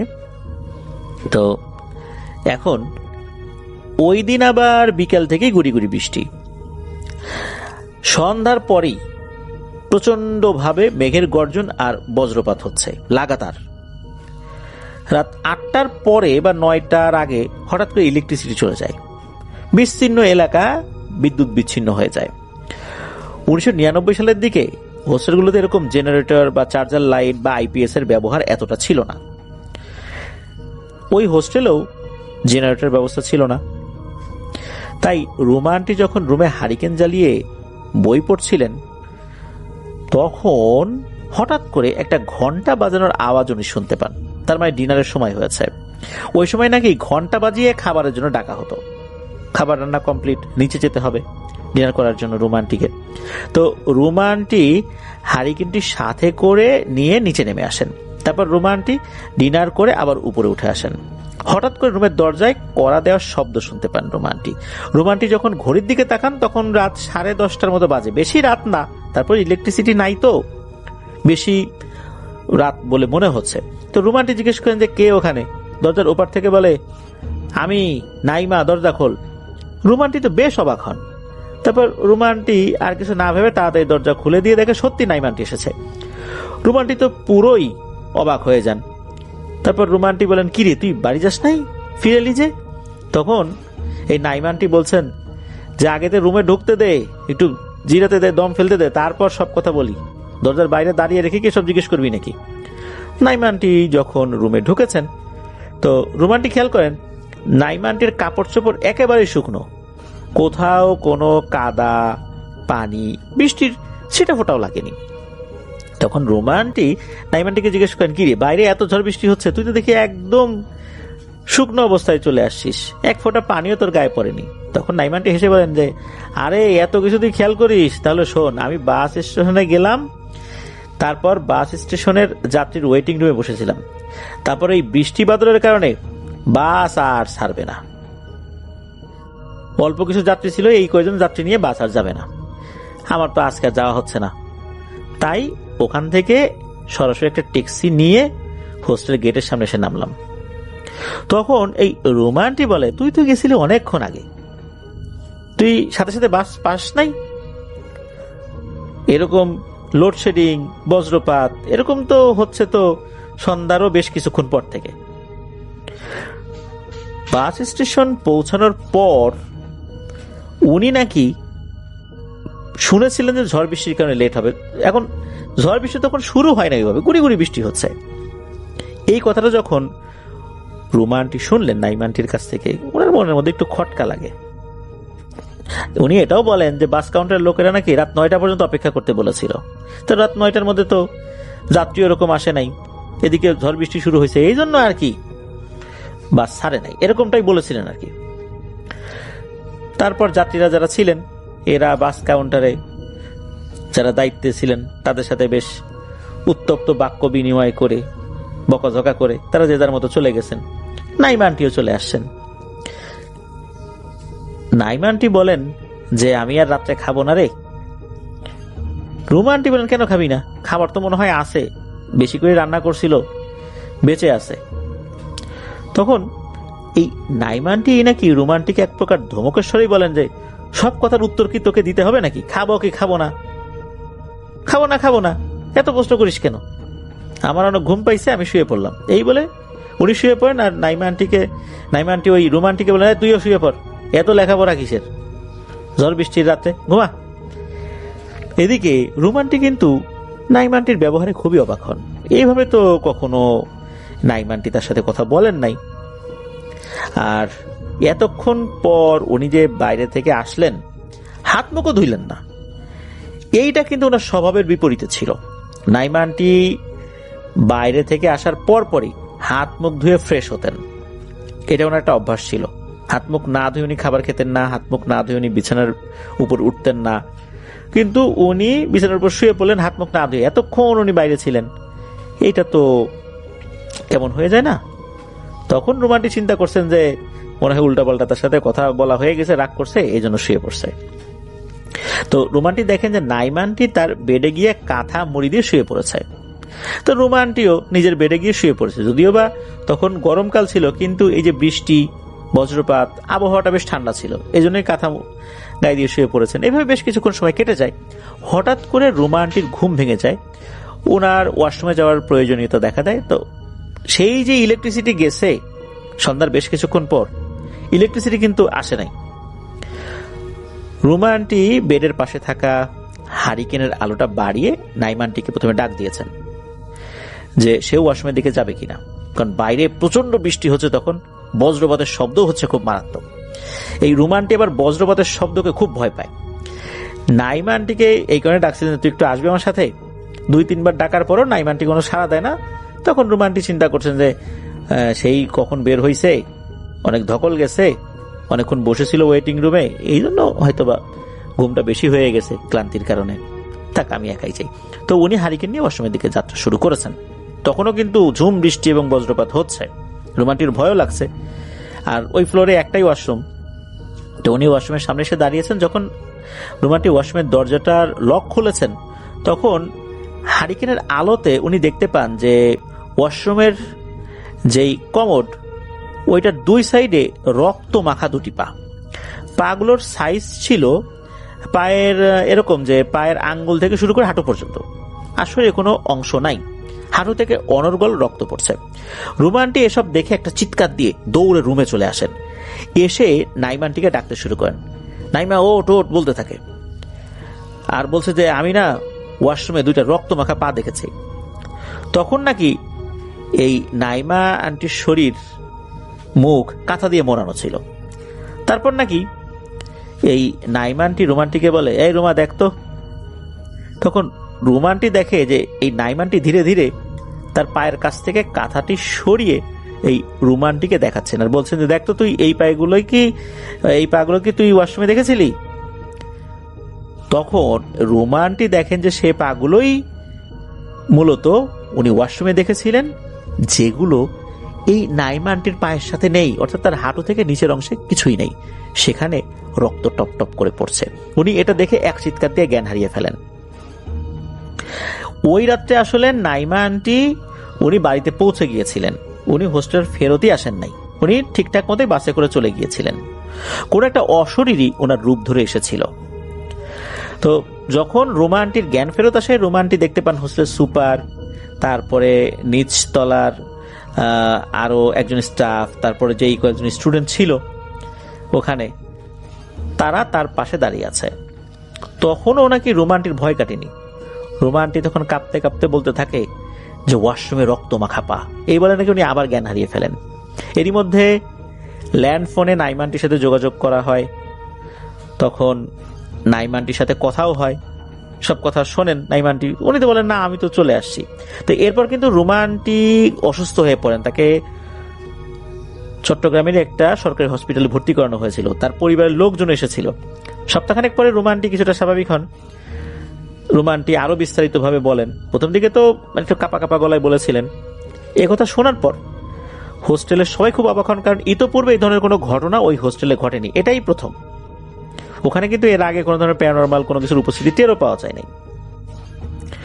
তো যাই হোক, আর ওই রাতে যখন চিৎকার দিয়ে অজ্ঞান হয়ে গিয়েছিলেন এই রুমা আন্টি, তখন মূলত উনি ওভাবেই পড়েছিলেন। কোনো একজন যিনি কেয়ারটেকার, মহিলা কেয়ারটেকার, উনি দেখতে গিয়েছেন সব ঠিকঠাক আছে কিনা। কারণ কেননা ওই কেয়ারটেকারকেও এই নাইমা আন্টি বলে গিয়েছিলেন যে আপনি একটু এই রুমে গিয়ে একটু দেখে আসেন ঠিকঠাক আছে কিনা, কারণ একা একাও ভয় পেতে পারে। পুরো ফ্লোরে কেউ নাই, পুরো বিল্ডিং এ মাত্র কয়েকজন, বিশেষ করে 3টা ফ্লোরের মধ্যে। তো এই জন্য উনি কি মনে করে ওইদিকে গিয়েছিলেন। তো যাই হোক, পরে হুজুর দেখানো হয়। হুজুর বলেন যে এটা কোনো একটা দুষ্টু অশরীরী কাজ করেছে। ঝড় বাদলের রাতে সাধারণত এই ধরনের অশরীররা এসে মানুষকে ভয় দেখায়। রুমানটি পরবর্তীতে স্বাভাবিক হলেও তার শারীরিক অবস্থা অবনতি হতে থাকে। আস্তে আস্তে উনি শুকিয়ে যান। ডাক্তারি চিকিৎসা, কবিরাজি চিকিৎসা, ঝাড়ফুঁক করিয়েছেন, কোনো লাভ হয়নি। একটা সময় ওনার লেখাপড়ায় বন্ধ হয়ে যায়। উনি আর বই খুলতে পারছিলেন না। বেশ কয়েক মাস এরকম অসুস্থতার সাথে লড়াই করে উনি মারা যান। আসলে উনি এমন ভয় পেয়েছিলেন, ওই ভয়টা ওনার মধ্যে বসে গিয়েছিল, যেটাকে আমরা ভয়ের খোল বলি, ভয়ের খোলে পড়ে যাওয়া। সেক্ষেত্রে মানুষের অবস্থা খুবই শোচনীয় হয়ে যায়, আর অধিকাংশ ক্ষেত্রে মানুষ মারা যায়।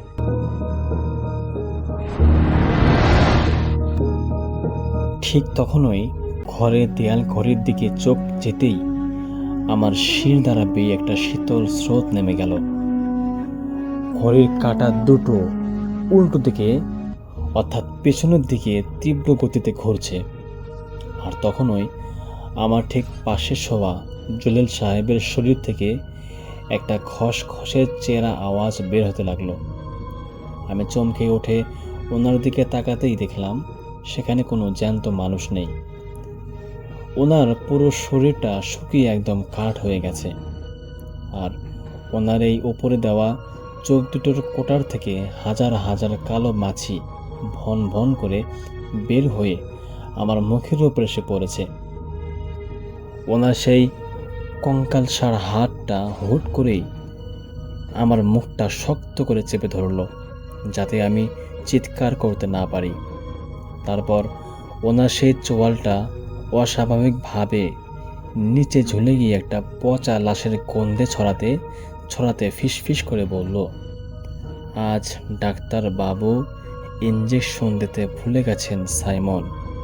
চল তুই আর আমি মিলে ওনাকে ডেকে নিয়ে আসি।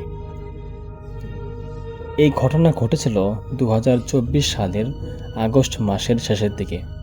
আমার নাম সাইমন ইসলাম। আমি পাবনার চটমোহর এলাকায় থাকি।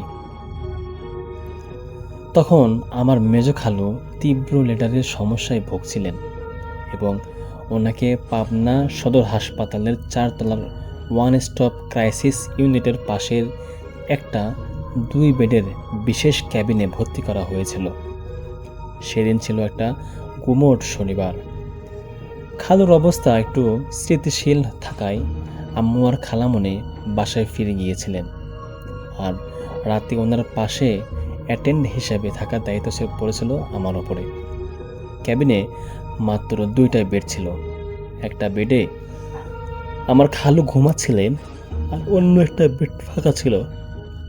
কিন্তু রাত প্রায় 11টা 20 মিনিটের দিকে নার্স এসে ওই ফাঁকা বেডটায় আরেকজন রোগীকে শিফট করে দিয়ে গেলেন। ওনার নাম ছিল জলিল সাহেব। বয়স আনুমানিক 65 বছর হবে। ওনার মাথায় এবং চোখের ওপর ভারী সাদা ব্যান্ডেজ বাঁধা ছিল। ওনার সাথে কোনো আত্মীয় স্বজনও আসেনি। নার্স যাওয়ার সময় আমাকে ফিসফিস করে বলে গেলেন, উনি একটু সিরিয়াস পেশেন্ট, রাতে একটু খেয়াল রাখবেন। তো রাত 12টা পার হওয়ার পর পুরো হাসপাতাল চত্বর একদম নিঝুম হয়ে গেল। তখন বাইরে ঝুম বৃষ্টিও শুরু হয়েছে, আর জানালার কাচের গায়ে বৃষ্টির পানির আছড়ে পড়ার শব্দ এছাড়া আর কোনো আওয়াজ ছিল না। এমনকি করিডোরের লাইটগুলো মৃদু আলো ছড়াচ্ছিল। রাত তখন আনুমানিক 1:15 আমি একটা চেয়ারে বসে ফোন স্ক্রল করছিলাম। ঠিক তখনই আমার কেমন যেন একটা অস্বস্তি হতে লাগলো। হুট করেই ক্যাবিনের ভেতরের বাতাসটা অস্বাভাবিক রকমের ঠান্ডা হয়ে গেল, ঠিক যেন মর্গের ভেতরের হিমশীতল বাতাস। একই সাথে ঘরটায় একটা তীব্র কাঁচা রক্তের গন্ধ ছড়িয়ে পড়ল। আমি একটু ভরকে গিয়ে জলিল সাহেবের বেডের দিকে তাকালাম। দেখলাম উনি বিছানায় একদম সোজা হয়ে বসে আছেন। ওনার মাথার সেই সাদা ব্যান্ডেজটা সম্পূর্ণ রক্তে ভিজে লাল হয়ে গেছে, আর সেই রক্ত টুকটুক করে ওনার গায়ের চাদরের উপর পড়েছে।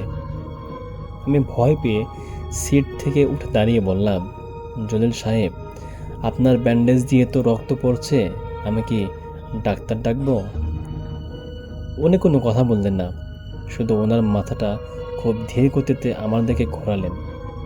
ওনার মুখের চামড়াগুলো কেমন যেন ফ্যাকাশে আর নীলচে হয়ে গেছিল। ঠিক তখনই ঘরের দেয়াল ঘড়ির কাঁটাগুলো উল্টো ঘুরতে শুরু করলো, আর ওনার ব্যান্ডেজের ভেতর থাকা হাজার হাজার মাছি বের হতে লাগলো, যা আমি একদম গল্পের প্রথমেই বলেছিলাম। ওনার সেই বরফ শীতল কঙ্কাল সার হাতটা দিয়ে আমার মুখ চেপে ধরায় ভয়ে আমার শরীর অবশ হয়ে গেল। আমি হাত পা সরার চেষ্টা করেছিলাম, কিন্তু আমার মনে হচ্ছিল আমার শরীরের ওপর কয়েকশো কেজির কোনো অদৃশ্য পাথর চেপে বসে আছে। ওনার সেই চোখহীন কোটর দুটো আমার একদম মুখের কাছে নিয়ে এসে ওনার চোয়ালটা ঝুলিয়ে ফিসফিসিয়ে বললেন, চল, তুই আর আমি মিলে ওনাকে ডেকে নিয়ে আসি। ওনার গায়ের সেই পচা লাশের গন্ধ আমার ফুসফুস অবশ করে দিচ্ছিল। ঠিক তখনই ওনার খামচে ধরার হাতের নখগুলো আমার চামড়া ভেদ করে ভেতরে ঢুকতে শুরু করলো। আমি বুঝতে পারছিলাম আর কয়েক সেকেন্ড এভাবে থাকলে আমার দম আটকে আমি এখানেই মারা যাব। আমি তখন আমার মনের সমস্ত শক্তি এক করে চোখ বন্ধ করে মনে মনে সূরা ইখলাস পড়তে লাগলাম। কিন্তু যখন আমার সূরা ইখলাস পড়া শেষ হলো, হাসপাতালের করিডর দিয়ে কার যেন ভারী বুটের জুতা পরিহিত পায়ের আওয়াজ গেল খটখট করে। সেই আওয়াজটা দরজার কাছে আসতেই এক পলকে আমার মুখের উপর থেকে সেই বরফ শীতল হাতের বাঁধন হালকা হয়ে গেল এবং কেবিনের লাইটটাও জ্বলে উঠল। ঘরের ভেতরে সেই মাছি আর পচা গন্ধ এক সেকেন্ডের মধ্যে গায়েব হয়ে গেল। দরজা খুলে ডাক্তার আর একজন নার্স ভেতরে ঢুকলেন। আমি তখন মেঝেতে পড়ে হাঁপাচ্ছিলাম। ডাক্তারবাবু আমাকে ওভাবে দেখে চমকে উঠে জিজ্ঞেস করলেন, আপনার কি হয়েছে? আপনি এখানে মেঝেতে এমন করে পড়ে আছেন কেন? আমি কাঁপতে কাঁপতে জলিল সাহেবের বেডের দিকে আঙ্গুল দিয়ে ইশারা করলাম এবং বললাম, ওনার ব্যান্ডেজ দিয়ে রক্ত, মাছি। এসব বলতেই ডাক্তারবাবু আর নার্স আমার ইশারা করা বেডের দিকে তাকিয়ে থমকে গেলেন। আমি চোখ মেলে তাকিয়ে দেখলাম বেডটা একদম ফাঁকা, চাদরটাও সুন্দর করে গোছানো এবং সেখানে কেউ নেই। ডাক্তারবাবু বেশ গম্ভীর গলায় বললেন, সাইমন সাহেব, আপনি হয়তো ঘুমে কোনো ভুল দেখেছেন। এই বেডের পেশেন্ট জলিল সাহেব তো আজ বিকেল 4টাতেই অপারেশন থিয়েটারে মারা গেছেন। ওনার ডেড বডি তো সন্ধ্যার আগেই ওনার ফ্যামিলি নিয়ে গেছে। এই কেবিনে রাতে কোনো নতুন পেশেন্ট আসেইনি। তারপর আমি আর কোনো কথা বলতে পারিনি। পরদিন সকালে খালুকে অন্য হাসপাতালে শিফট করার ব্যবস্থা করি। আজ প্রায় 2 বছর হয়ে গেছে এই ঘটনার, কিন্তু আজও মাঝরাতে যখন আমি কোনো দেয়াল ঘড়ির দিকে টিকটিক শব্দ শুনি, আমার বুকের ভেতরটা কেঁপে ওঠে। মনে হয় এই বুঝি ঘড়ির কাঁটা আবার উল্টো দিকে ঘুরতে শুরু করবে, আর আমার কানের কাছে কেউ ফিস ফিস করে সে বলবে, সাইমন আয়, তুই আমার সাথে আয়। এই ছিল ভাই আজকের ঘটনা। আশা করছি আপনাদের ভালো লেগেছে।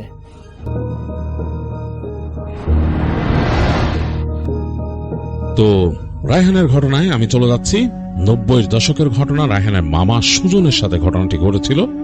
তো চলে যাচ্ছি ঘটনায়। রায়হানদের বাসা সেই দক্ষিণ পশ্চিমাঞ্চলের কোন একটি জেলার কোন একটি মফস্বল অঞ্চলে, মানে পুরো গ্রাম না, এমন একটা জায়গায় রায়হানদের বাসা। তো রায়হান তখন ছিল খুব ছোট, যখন তার মামার সাথে এই ঘটনাটা ঘটে তখন খুব ছোট ছিল। তো তার মামা সুজন সেখানকার যে জেলা শহর সেখানে চাকরি করতেন। তো তিনি বেশ ব্যস্ত থাকতেন সারা সপ্তাহ জুড়ে। ছুটির দিনটাতে তিনি রায়হানদের বাসায় বেড়াতে আসতেন। তিনি তখনও সিঙ্গেল, বিয়ে শাদী করেন নাই। ছুটির দিন তার কিছু করার নাই। আর তাদের ওই জেলা শহর থেকে রায়হানদের বাসায় ট্রেনে করে আসতে 2.5 ঘন্টার মতো সময় লাগতো। তো তিনি সেখানকার লোকাল ট্রেনে ট্রাভেল করতেন এবং সেই ট্রেনে করে চলে আসতেন রায়হানদের বাসায় এবং সারাদিন কাটাতেন। কাটিয়ে রাতের বেলা একটা ট্রেন ছিল, রাত বলতে সেই সন্ধ্যার দিকে, তো সেই ট্রেনে চড়ে তিনি আবার ফেরত চলে আসতেন। তো এটা ছিল রায়হানের মামার সুজনের একটা স্ক্যাজুয়াল। প্রতি মাসে এই মাসে 4 বার তাদের বাসায় তিনি আসতেন। রায়হান তখন খুব ছোট, মামাকে দেখতেন, মামাকে খুব পছন্দ করতেন। মামা তার জন্য চকলেট ফলমূল নিয়ে আসতো আসার সময়। তো যাই হোক, মামার সাথে খুব মধুর স্মৃতি তার।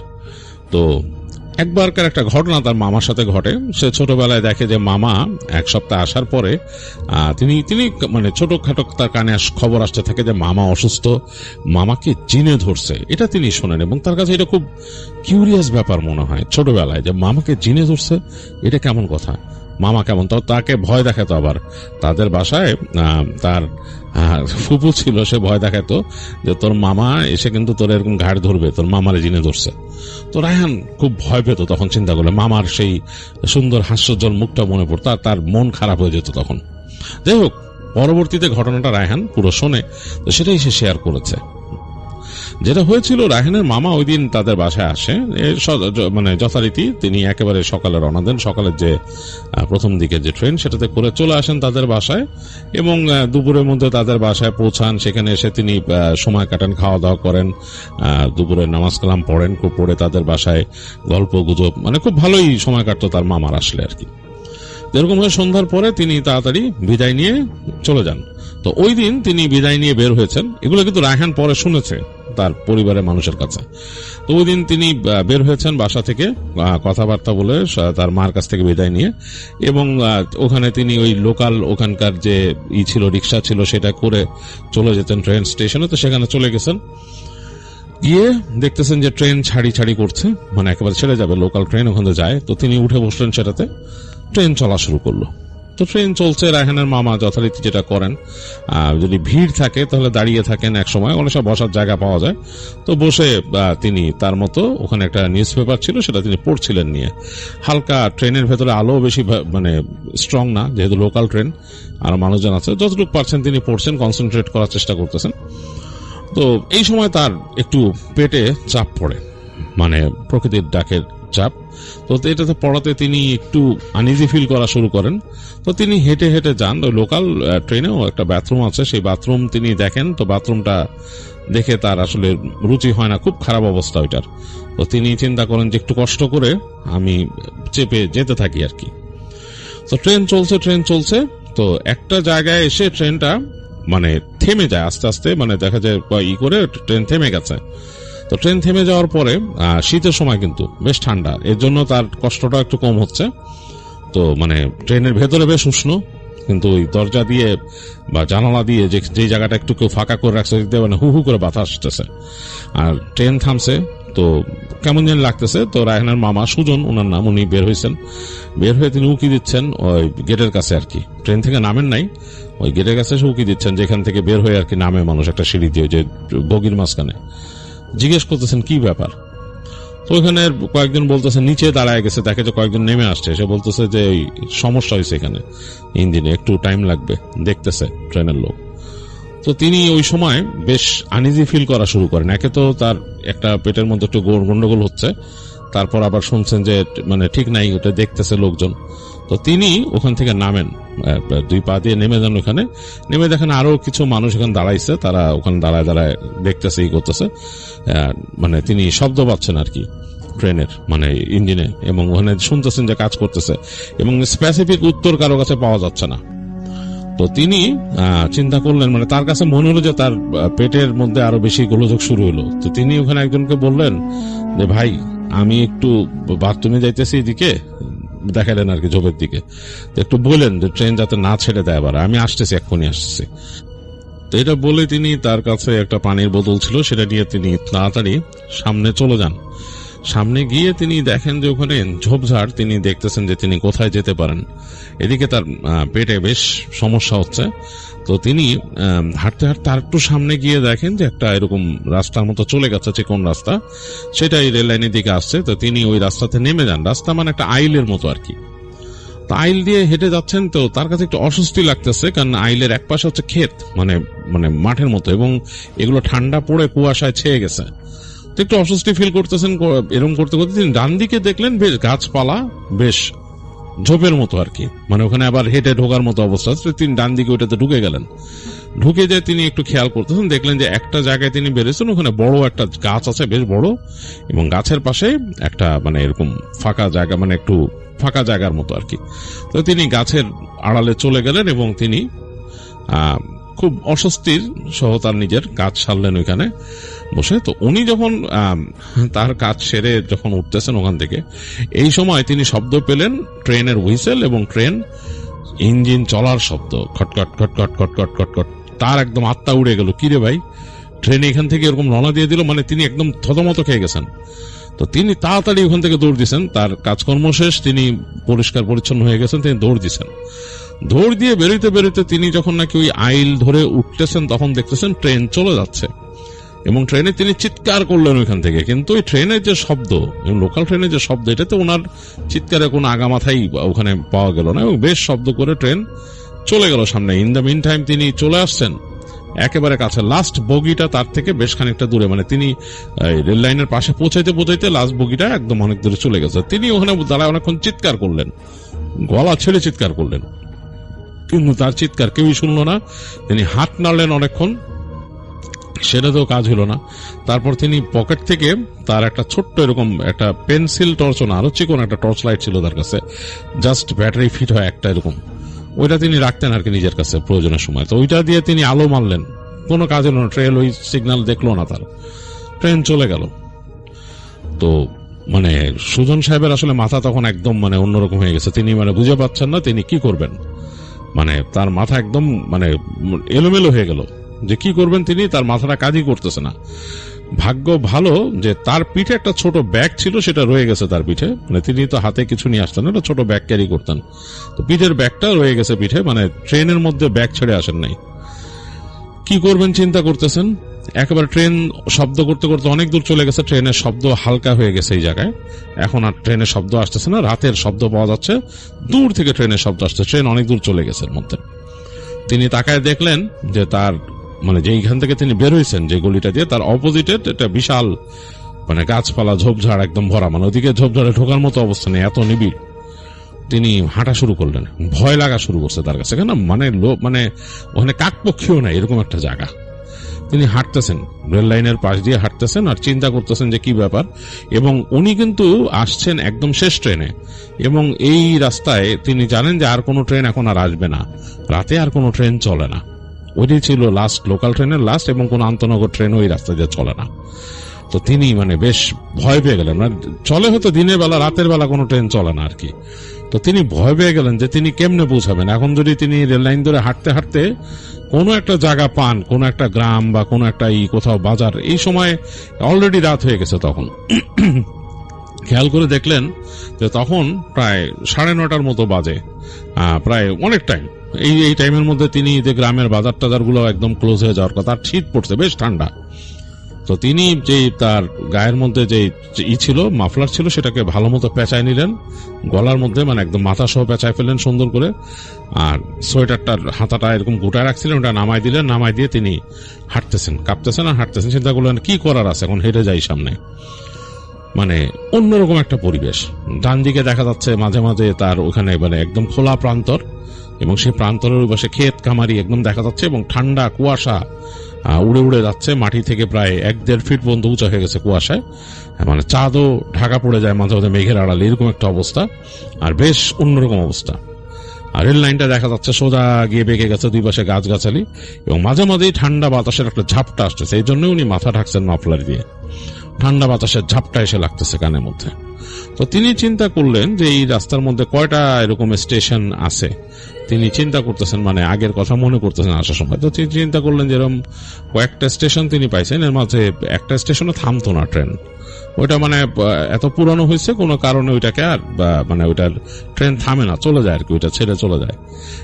কোনো সময় থাকে থামে, মানে কোনো একটা মালপত্র উঠাইতে গেলে মালগাড়ির মতো থামে, আবার কোনো সময় থামে না, এরকম একটা অবস্থা। তো তিনি চিন্তা করলেন যে এখন আপাতত হেঁটে যাই, ওই পর্যন্ত সামনের কোন স্টেশন, এই রেল লাইন ধরে হাঁটতে তার তো কোনো আমি উপায় দেখতেছি না। এইসব কথা ভাবতে ভাবতে সুজন সাহেব হেঁটে চলেন সামনে। হেঁটে যাচ্ছেন, চারিপাশে রাতের নিশুতি শব্দ, মানে নিশুতি শব্দ বলতে এই যে ঝিঝি পোকার ডাক, তারপরে বাতাসের সনসন শব্দ, যেগুলো গাছপালার পাতা নড়ে সেগুলা, আর তার এই যে পায়ে তিনি যে হেঁটে চলছেন, তিনি কিন্তু রেল লাইনের পাশ ধরে হাঁটছেন, তো পায়ের নিচে অনেক সময় নুড়ি পাথর ইত্যাদি পড়তেছে, এগুলোর ঘষা ছিটকে যাচ্ছে পাথর, তো এই শব্দগুলা তার কানে আসতেছে, এছাড়া কোনো শব্দ পাচ্ছেন না। আমার মাঝে মাঝে নিজের নিঃশ্বাসের শব্দই নিজে পাচ্ছেন, কারণ জোরে জোরে শ্বাস নিচ্ছেন, মাফলার পেঁচায় রাখছেন নাকে মুখে ঠান্ডা বাতাস থেকে বাঁচার জন্য, আবার নিঃশ্বাস যখন জোরে ছাড়তেছেন মনে হচ্ছে ধোঁয়ার মতো উঠে যাচ্ছে, এই একটা অবস্থা। আর সামনে তাকায় একটু ভয়ও আছেন, কারণ সুজন সাহেব চিন্তা করতেছেন যে হঠাৎ করে যদি মানে এই সামনে কুকুর বা এই আছে আশেপাশের যেসব জিনিস, কুকুর শিয়াল, এগুলো যদি কিছু চলে আসে, যেগুলো এখানে মানে ঘোরাফেরা করে, ভবঘুরে যেগুলো আছে, আর শিয়াল তো এমনি চলাফেরা করে, তিনি একটু ভয়ে ভয়ে আছেন আর চলতেছেন। তো রেল লাইন একদম সোজা, দেখতেছেন যে এরকম দুই পাশে গাছগাছালি বাঁকায় যাচ্ছে, মাঝে মাঝে এরকম খোলা জায়গা, বিশেষ করে ডান দিকে বেশি পাচ্ছেন, যেটা ডান দিকে খোলা জায়গা, ওখানে বিশাল প্রান্তর এবং দূরে গ্রামের তটরেখা দেখা যাচ্ছে। এই দেখতে দেখতে হেঁটে চলতেছেন সুজন সাহেব। তো এক সময় হাঁটতে হাঁটতে তিনি ক্লান্ত হয়ে গেছেন, অনেকক্ষণ হাঁটছেন, প্রায় ঘন্টাখানেক হাঁটছেন। হাঁটতে হাঁটতে তিনি দূরে দেখতেছেন একটা অবকাঠামো, এরকম মানে মনে হচ্ছে যে একটা ঘর বাড়ি, মানে এই জায়গায়, মানে ঠিক রেল লাইনের পাশে। তো তিনি বুঝলেন এইটাই সম্ভবত সেই স্টেশন, যে স্টেশনটা সাধারণত থামে না, ট্রেন থামে না, অনেক সময় মালটাল যখন তুলে তখন অনেক সময় থামে, দেখা যাচ্ছে যে সেটা দিনের বেলা, মানে সন্ধ্যার পর তো প্রশ্নই আসে না, থামে না ওখানে, কারণ ওইটা কাইন্ড অফ লাইক অ্যাবান্ডন, অনেক পুরানো একটা স্টেশন। তিনি দেখতেছেন, তো চিন্তা করলেন যে এই স্টেশন দেখেও লাভ কি, এখানে তো আমি এমন না, বাট ঠান্ডায় কিন্তু সে মানে একদম জমে গেছে, ভাবতেছে যে একটা কাজ করতে পারি, স্টেশনে এখানে একটু বসতে পারি, এটাতে হয়তো আমার একটু মানে রেস্ট হবে। তো তিনি যখন নাকি ওই অবকাঠামোর কাছাকাছি আসছেন, তিনি মোটামুটি নিশ্চিত যে এটা ওই স্টেশন যেটাতে ট্রেন নর্মালি থামে না, ওই অনেক সময় মালটাল তুলতে আর কি দিনের বেলা থামে আর কি। তো তাকায় দেখতেছেন দূর থেকে মনে হচ্ছে যে কেউ একজন হাঁটতেছে ওইখানে আলো নিয়ে। তো তিনি একটু মানে আশার আলো পাইলেন, যে আলো যেহেতু, মনে হইতেছে যে ওই যে হারিকেন নিয়ে কেউ, মানে হারিকেন বা লণ্ঠন টাইপের এরকম নিয়ে কেউ হেঁটে যাচ্ছে সামনে। তিনি আরো বুঝতে পারলেন, কারণ ওই আলোটা মনে হচ্ছে যে রিফ্লেক্ট করতেছে মানুষটার গায়ে, এবং তিনি দেখতেছেন সেই মানুষটারও মাথার মধ্যে মাফলার টাইপের, কিন্তু মাফলার না, তিনি বুঝলেন যে এটা মোটা গামছা টাইপের কিছু পেঁচায় রাখছে পুরো মাথায়। তো তিনি মোটামুটি বুঝলেন যে আরে যাক, কেউ একজন আছে এখানে, স্টেশনে কেউ আছে। তিনি ভাবলেন যে হয়তো এখানে হইতে পারে ওই স্টেশনের কোনো কর্মচারী বা কর্মকর্তাই, স্টেশন যে ট্রেন না থামলেও যে একদম অকার্যকর তা তো না, নিশ্চয়ই এখানে কাজকর্ম হয়। তো তিনি আরো এগিয়ে আসতেছেন, তো কিছুক্ষণ দেখলেন যে হাঁটাহাঁটি করতেছে লোকটা, তারপর তিনি যখন আরো কাছে আসছেন তখন তিনি দেখলেন লোকটা স্টেশনের ভিতরে ঢুকে, প্ল্যাটফর্মের ভিতর দিয়ে ওই ভিতরে ঢুকে গেল আর কি। তো তিনি চিন্তা করলেন যে এখান থেকে ডাক দিয়ে লাভ নাই, আরো কাছায় গেলেন তিনি, এবং এখন আর আলো দেখা যাইতেছে না, এখন এই মানে বেশ ঠান্ডা বাতাসের হুড় হুড় করে বাতাস ঢুকতেছে, এর মাঝে চাঁদের আলো এসে পড়ছে ওই জায়গায়। প্ল্যাটফর্মের কাছে এসে তিনি পৌঁছালেন, বেশ উঁচু প্ল্যাটফর্ম, আর তিনি চিন্তা করলেন উঠি। তো উঠতে যেও একটু কষ্ট হইল, কারণ বেশ খানিকটা উঁচা। ওখানে তিনি উঠলেন, উঠে তিনি দাঁড়ায় একটা পিলারের পাশে দাঁড়ায় একটু নিঃশ্বাস নিতেছেন, মানে শ্বাস নেওয়ার চেষ্টা করতেছেন। এতখানি হাঁটছেন, শরীরটির একদম ক্লান্ত। তো তাকায় দেখলেন যে ওখানে বেঞ্চ রাখা, বেঞ্চের মধ্যে যেয়ে তিনি ধপ করে বসে পড়লেন। বসে পড়ে নিঃশ্বাস নিতেছেন, দুইটা হাত ডলতেছেন, কারণ হাতের মধ্যে কোনো গ্লাভস পরা নাই, হাত বরফের মতো হয়ে গেছে। আর ডানে বামে তাকাচ্ছেন, ডানে বামে তাকায় কিন্তু কারো প্রেজেন্স বুঝতেছেন না তিনি, যে এখানে যে কারো প্রেজেন্স আছে সেরকম বুঝতেছেন না। মনে হচ্ছে পুরাই অন্য একটু আগে না দেখলাম একজনের এইরকম লণ্ঠন নিয়ে হাঁটতেছে, পরে চিন্তা করলেন বের হয়ে গেছে নাকি লোকটা আবার। তো কিছুক্ষণ বসে থেকে যখন একটু ধাঁধস হয়েছে, তিনি হেঁটে গেলেন। হেঁটে যে ওই যে করিডোরের মতো একটা জায়গা, ওই দিক দিয়ে হেঁটে যেতে দেখছেন ওই লোকটারে। তো ওইদিকে তিনি ডাইনে উকি দিলেন, ডাইনে উকি দিয়ে দেখলেন কেউ নাই, ওই জায়গায় একটু ফাঁকা জায়গা আছে, ওই পাশ থেকে চাঁদের আলো এসে একটু পড়ছে, এবং এই করিডোর ধরে সোজা গেলেই কিন্তু ওই মানে মূল বের হয়ে যাওয়ার জায়গা, ওই স্টেশন থেকে বের হয়ে যাবে মানুষ। তো তিনি ভাবলেন এটা দিয়ে হেঁটে বের হয়ে যায় আর লাভ কি, বের হয়ে গেলে তো ওই গ্রাম, এখান থেকে আমি কি করব। তো এই চিন্তা করতে করতে তাও চিন্তা করলেন যে যাই একটু মানে সামনে যাই, হেঁটে দেখি কি অবস্থা, কি ওই লোকটারে পাওয়া যায় নাকি, যে লোকটা মানে লণ্ঠন হাতে হাঁটতেছিল, হইতে পারে এখানে সে দায়িত্বে আছে বা এখনো মানে পাহারা টারা দেয়। তো হেঁটে একটু সামনে গেলেন সুজন সাহেব। হেঁটে সামনে গেছেন, সামনে যেয়ে দেখতেছেন যে ওই পাশে লণ্ঠন নিয়ে কেউ আসতেছে এই সাইডে। তো লণ্ঠন নিয়ে যখন নাকি এই স্টেশনের দিকে ঢুকতেছে আর কি, তিনি ফার্স্টে দেখলেন যে একটা এরকম মানুষ ঢুকতেছে এরকম লণ্ঠনের দিকে। তো তার থেকে যখন নাকি 5-7 ফিট কাছাকাছি চলে আসে, মানে মোটামুটি একটা ডিস্টেন্সে, লণ্ঠনটা কিন্তু হাতে ধরা, নিচের দিকে মাটির দিকে করা, মানে তার থেকে মোটামুটি যখন কাছাকাছি ডিস্টেন্সে আসে, যখন দেখা যায়, তিনি তাকায় দেখলেন তার সামনে একটা মানুষ আসতেছে, তার হাতে একটা লণ্ঠন, কিন্তু তার শরীরের মাথার উপরে কোনো মাথা নাই, শুধু শরীরটা। হেঁটে হেঁটে আসতেছে, একটা লণ্ঠন হাতে ধরা, তার মাথা নাই, ঘাড়ের উপর থেকে আর কিছু নাই। তো সুজন সাহেব হঠাৎ করে কি রিয়াক্ট করবেন বুঝলেন না, তার বুকটা ধড়ফড় করে উঠল এবং তিনি কিছু না বুঝে উঠেই মানে একদম মানে বোধ শক্তি নাই অবস্থায় দৌড় দিলেন, ওখান থেকে ঝেড়ে ঘুরে দৌড় দিচ্ছেন। তো দৌড় দিয়ে তিনি আসছেন, এসে করছে কিন্তু বাম দিকে। এখন কোথায় যাবেন, ডানে বা ডানে একটু জায়গা আছে ওখানে, আর বামের দিকে হেঁটে দেখতেছেন যে ওখানে ওই যে ট্রেন এই স্টেশনের ওয়েটিং রুম যেটা, ওইখানে তিনি বাই দৌড়া ওয়েটিং রুমে ঢুকে গেলেন। ওয়েটিং রুমে ঢুকে তিনি মানে এদিক ওদিক তাকাচ্ছেন, অন্ধকার, ওয়েটিং রুমের ভেতরে কিন্তু কোনো আলো নাই, মানে এদিক ওদিক তাকাইতেছেন। থাকাতে তিনি ফার্স্টে চিন্তা করলেন আমি দরজাটা লাগাই দিই। তো তিনি দরজাটা 2 হাত দিয়ে টেনে লাগাইলেন, যে বোঝা গেল পুরানো দরজা, ঠাস করে তিনি এরকম লাগাইলেন। লাগায় ওইটার কোনো হুড়কো পাইতেছেন না যে তিনি হুড়কো তুলে দিবেন এরকম। তো ভয়ে থরথর করে কাঁপতেছেন, কই যাবেন তিনি চিন্তা করতেছেন, মানে কঠিন অবস্থা, ভয়ে তিনি থরথর করে কাঁপতেছেন, মানে তার আসলে মানে আত্মা উড়ে গেছে। তিনি চিন্তা করলেন কি দেখলাম এটা। এই সময় তার কাছে মনে হলো যে তার এই দরজাটার বাইরে কেউ এসে দাঁড়াইছে, মানে বোঝা যায় তো, মানে বাইরে আলো আছে না, আলো পড়ছে বাইরে, যে দরজার ফাঁক দিয়ে নিচে মনে হচ্ছে কেউ একজন দাঁড়াইছে তার পায়ের এরকমই। এবং তার এই দরজার কিন্তু ছিটকিনি নাই, তিনি কিন্তু ছিটকিনি খুঁজতেছেন যে হুড়কো একটা তুলে দিবেন আর কি। তিনি দেখতেছেন যে ওই মানে কেউ একজন দাঁড়াইছে দরজার এই পাশে। এরপর তিনি দরজার মধ্যে একটা চাপ অনুভব করলেন, মনে হলো কেউ দরজাটাকে ঠেলা দিল। তো সুজন সাহেব এক দৌড় দিয়ে চলে গেলেন, ওখানে বাথরুম ছিল কর্নারে, ওয়েটিং রুমের পাশে একটা বাথরুম। তিনি লাফ দিয়ে যে সেই বাথরুমের ভিতরে ঢুকলেন। ঢুকে তিনি হাত দিয়ে মানে হাতাইতেছেন দরজার, মানে সিটকানি টিটকানি পান কিনা।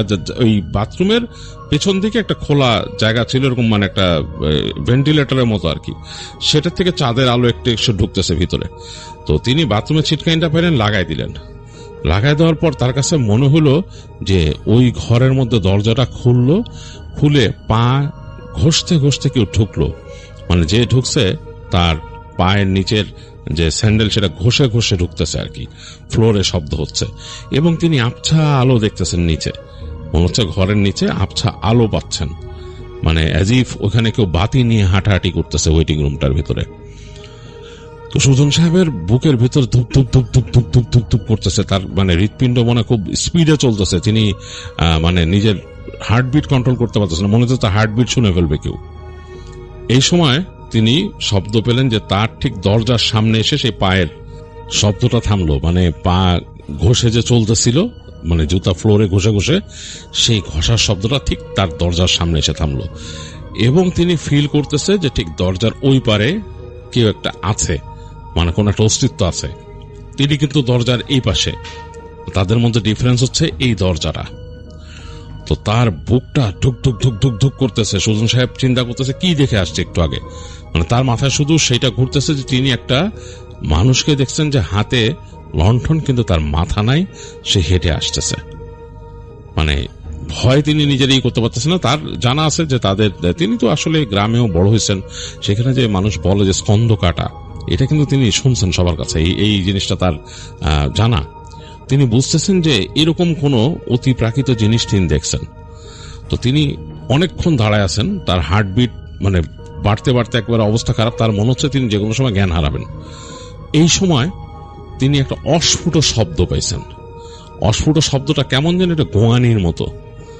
তো তিনি তাকাইলেন তাড়াতাড়ি, মানে তার পেছনে আসছে কিন্তু শব্দটা। তিনি ফট করে পেছনে তাকাইছেন, তাকায় তিনি দেখতেছেন যে তার যে ওই যে বাথরুমের ভেতরে যে ঘুলঘুলি আছে, মানে যেই ভেন্টিলেটর, সেটা দিয়ে যে চাঁদের আলো আসতেছে, সেটা এসে পড়ছে একটা মানুষের শরীরে। মানুষটার সেই যে একটা জামার মতো পরা, আর এরকম মানে বোঝা যাচ্ছে যে লুঙ্গির মতো পরা, কিন্তু তার মাথার জায়গাটা পুরো মানে ফাঁকা, মানে মাথা নাই, ওখানে দাঁড়ায় আছে মনে হচ্ছে শরীরটা। তো সুজন সাহেব আসলে ভয়ের চোটে নাকি তার রিফ্লেক্স ঠিক নাই, তিনি দরজাটা ধাম করে খুলে ফেলছেন সামনের ভয়, কারণ তিনি আর কিছু চিন্তা করতে পারেন না, দরজাটা খুলে ফেলছেন। তিনি সামনে তাকায় দেখলেন রুমটা ফাঁকা, তিনি ঝেড়ে দৌড় দিলেন এখান থেকে, রুম দিয়ে দৌড়ায় বেরোয়, মানে মূল দরজা দেখলেন ফাঁকা খোলা, ওই যে ওয়েটিং রুমের দরজা ফাঁকা ছিল, ওইটাতেও দৌড় দিলেন তিনি। বের হয়ে তিনি আর রেল লাইনে নামেন নাই, তিনি দৌড় দিয়ে যে ওই যে ডান দিকে করিডোর আছে যেদিক থেকে ওই ফিগারটাকে আসতে চেয়েছেন ওদিক দিয়ে দৌড় দিয়ে বেরিয়েছেন তিনি। বের হয়ে তিনি দৌড় দিয়ে, কারণ তার মাথার মধ্যে অবচেতন মনে কাজ করছে তিনি গ্রামে ঢুকে চিৎকার চেঁচামেচি করতে পারেন, ওইখানে গ্রামে তো মানুষজন আছে। তো তিনি দৌড় দিয়ে নামছেন, নেমে স্টেশনে আশেপাশে কোনো ঘর বাড়ি দেখতেছেন না, দৌড়াচ্ছেন তিনি, দৌড়াইতেছেন একদম রীতিমতো দৌড়াচ্ছেন রাস্তা দিয়ে। তো দৌড়াইতে দৌড়াইতে তিনি কোন রাস্তা দিয়ে যে এসে পড়ছেন তার এটা কোনো খেয়াল নাই, মানে ওখানে ডান দিকে বা দিকে দুই জায়গায় যাওয়ারও কিন্তু রাস্তা ছিল, আর একটা রাস্তা সোজা চলে গেছে। তো দৌড়াইতে দৌড়াইতে তিনি একটা রাস্তা পেলেন, সেখানে ঢুকে গেছেন, এবং সেই রাস্তা দিয়ে ঢুকে তিনি বুঝতে পারতেছেন দুই পাশে হচ্ছে বাগান, মানে গাছপালার বাগান, মানে বেশ অনেক রকম গাছপালা ওইখানে।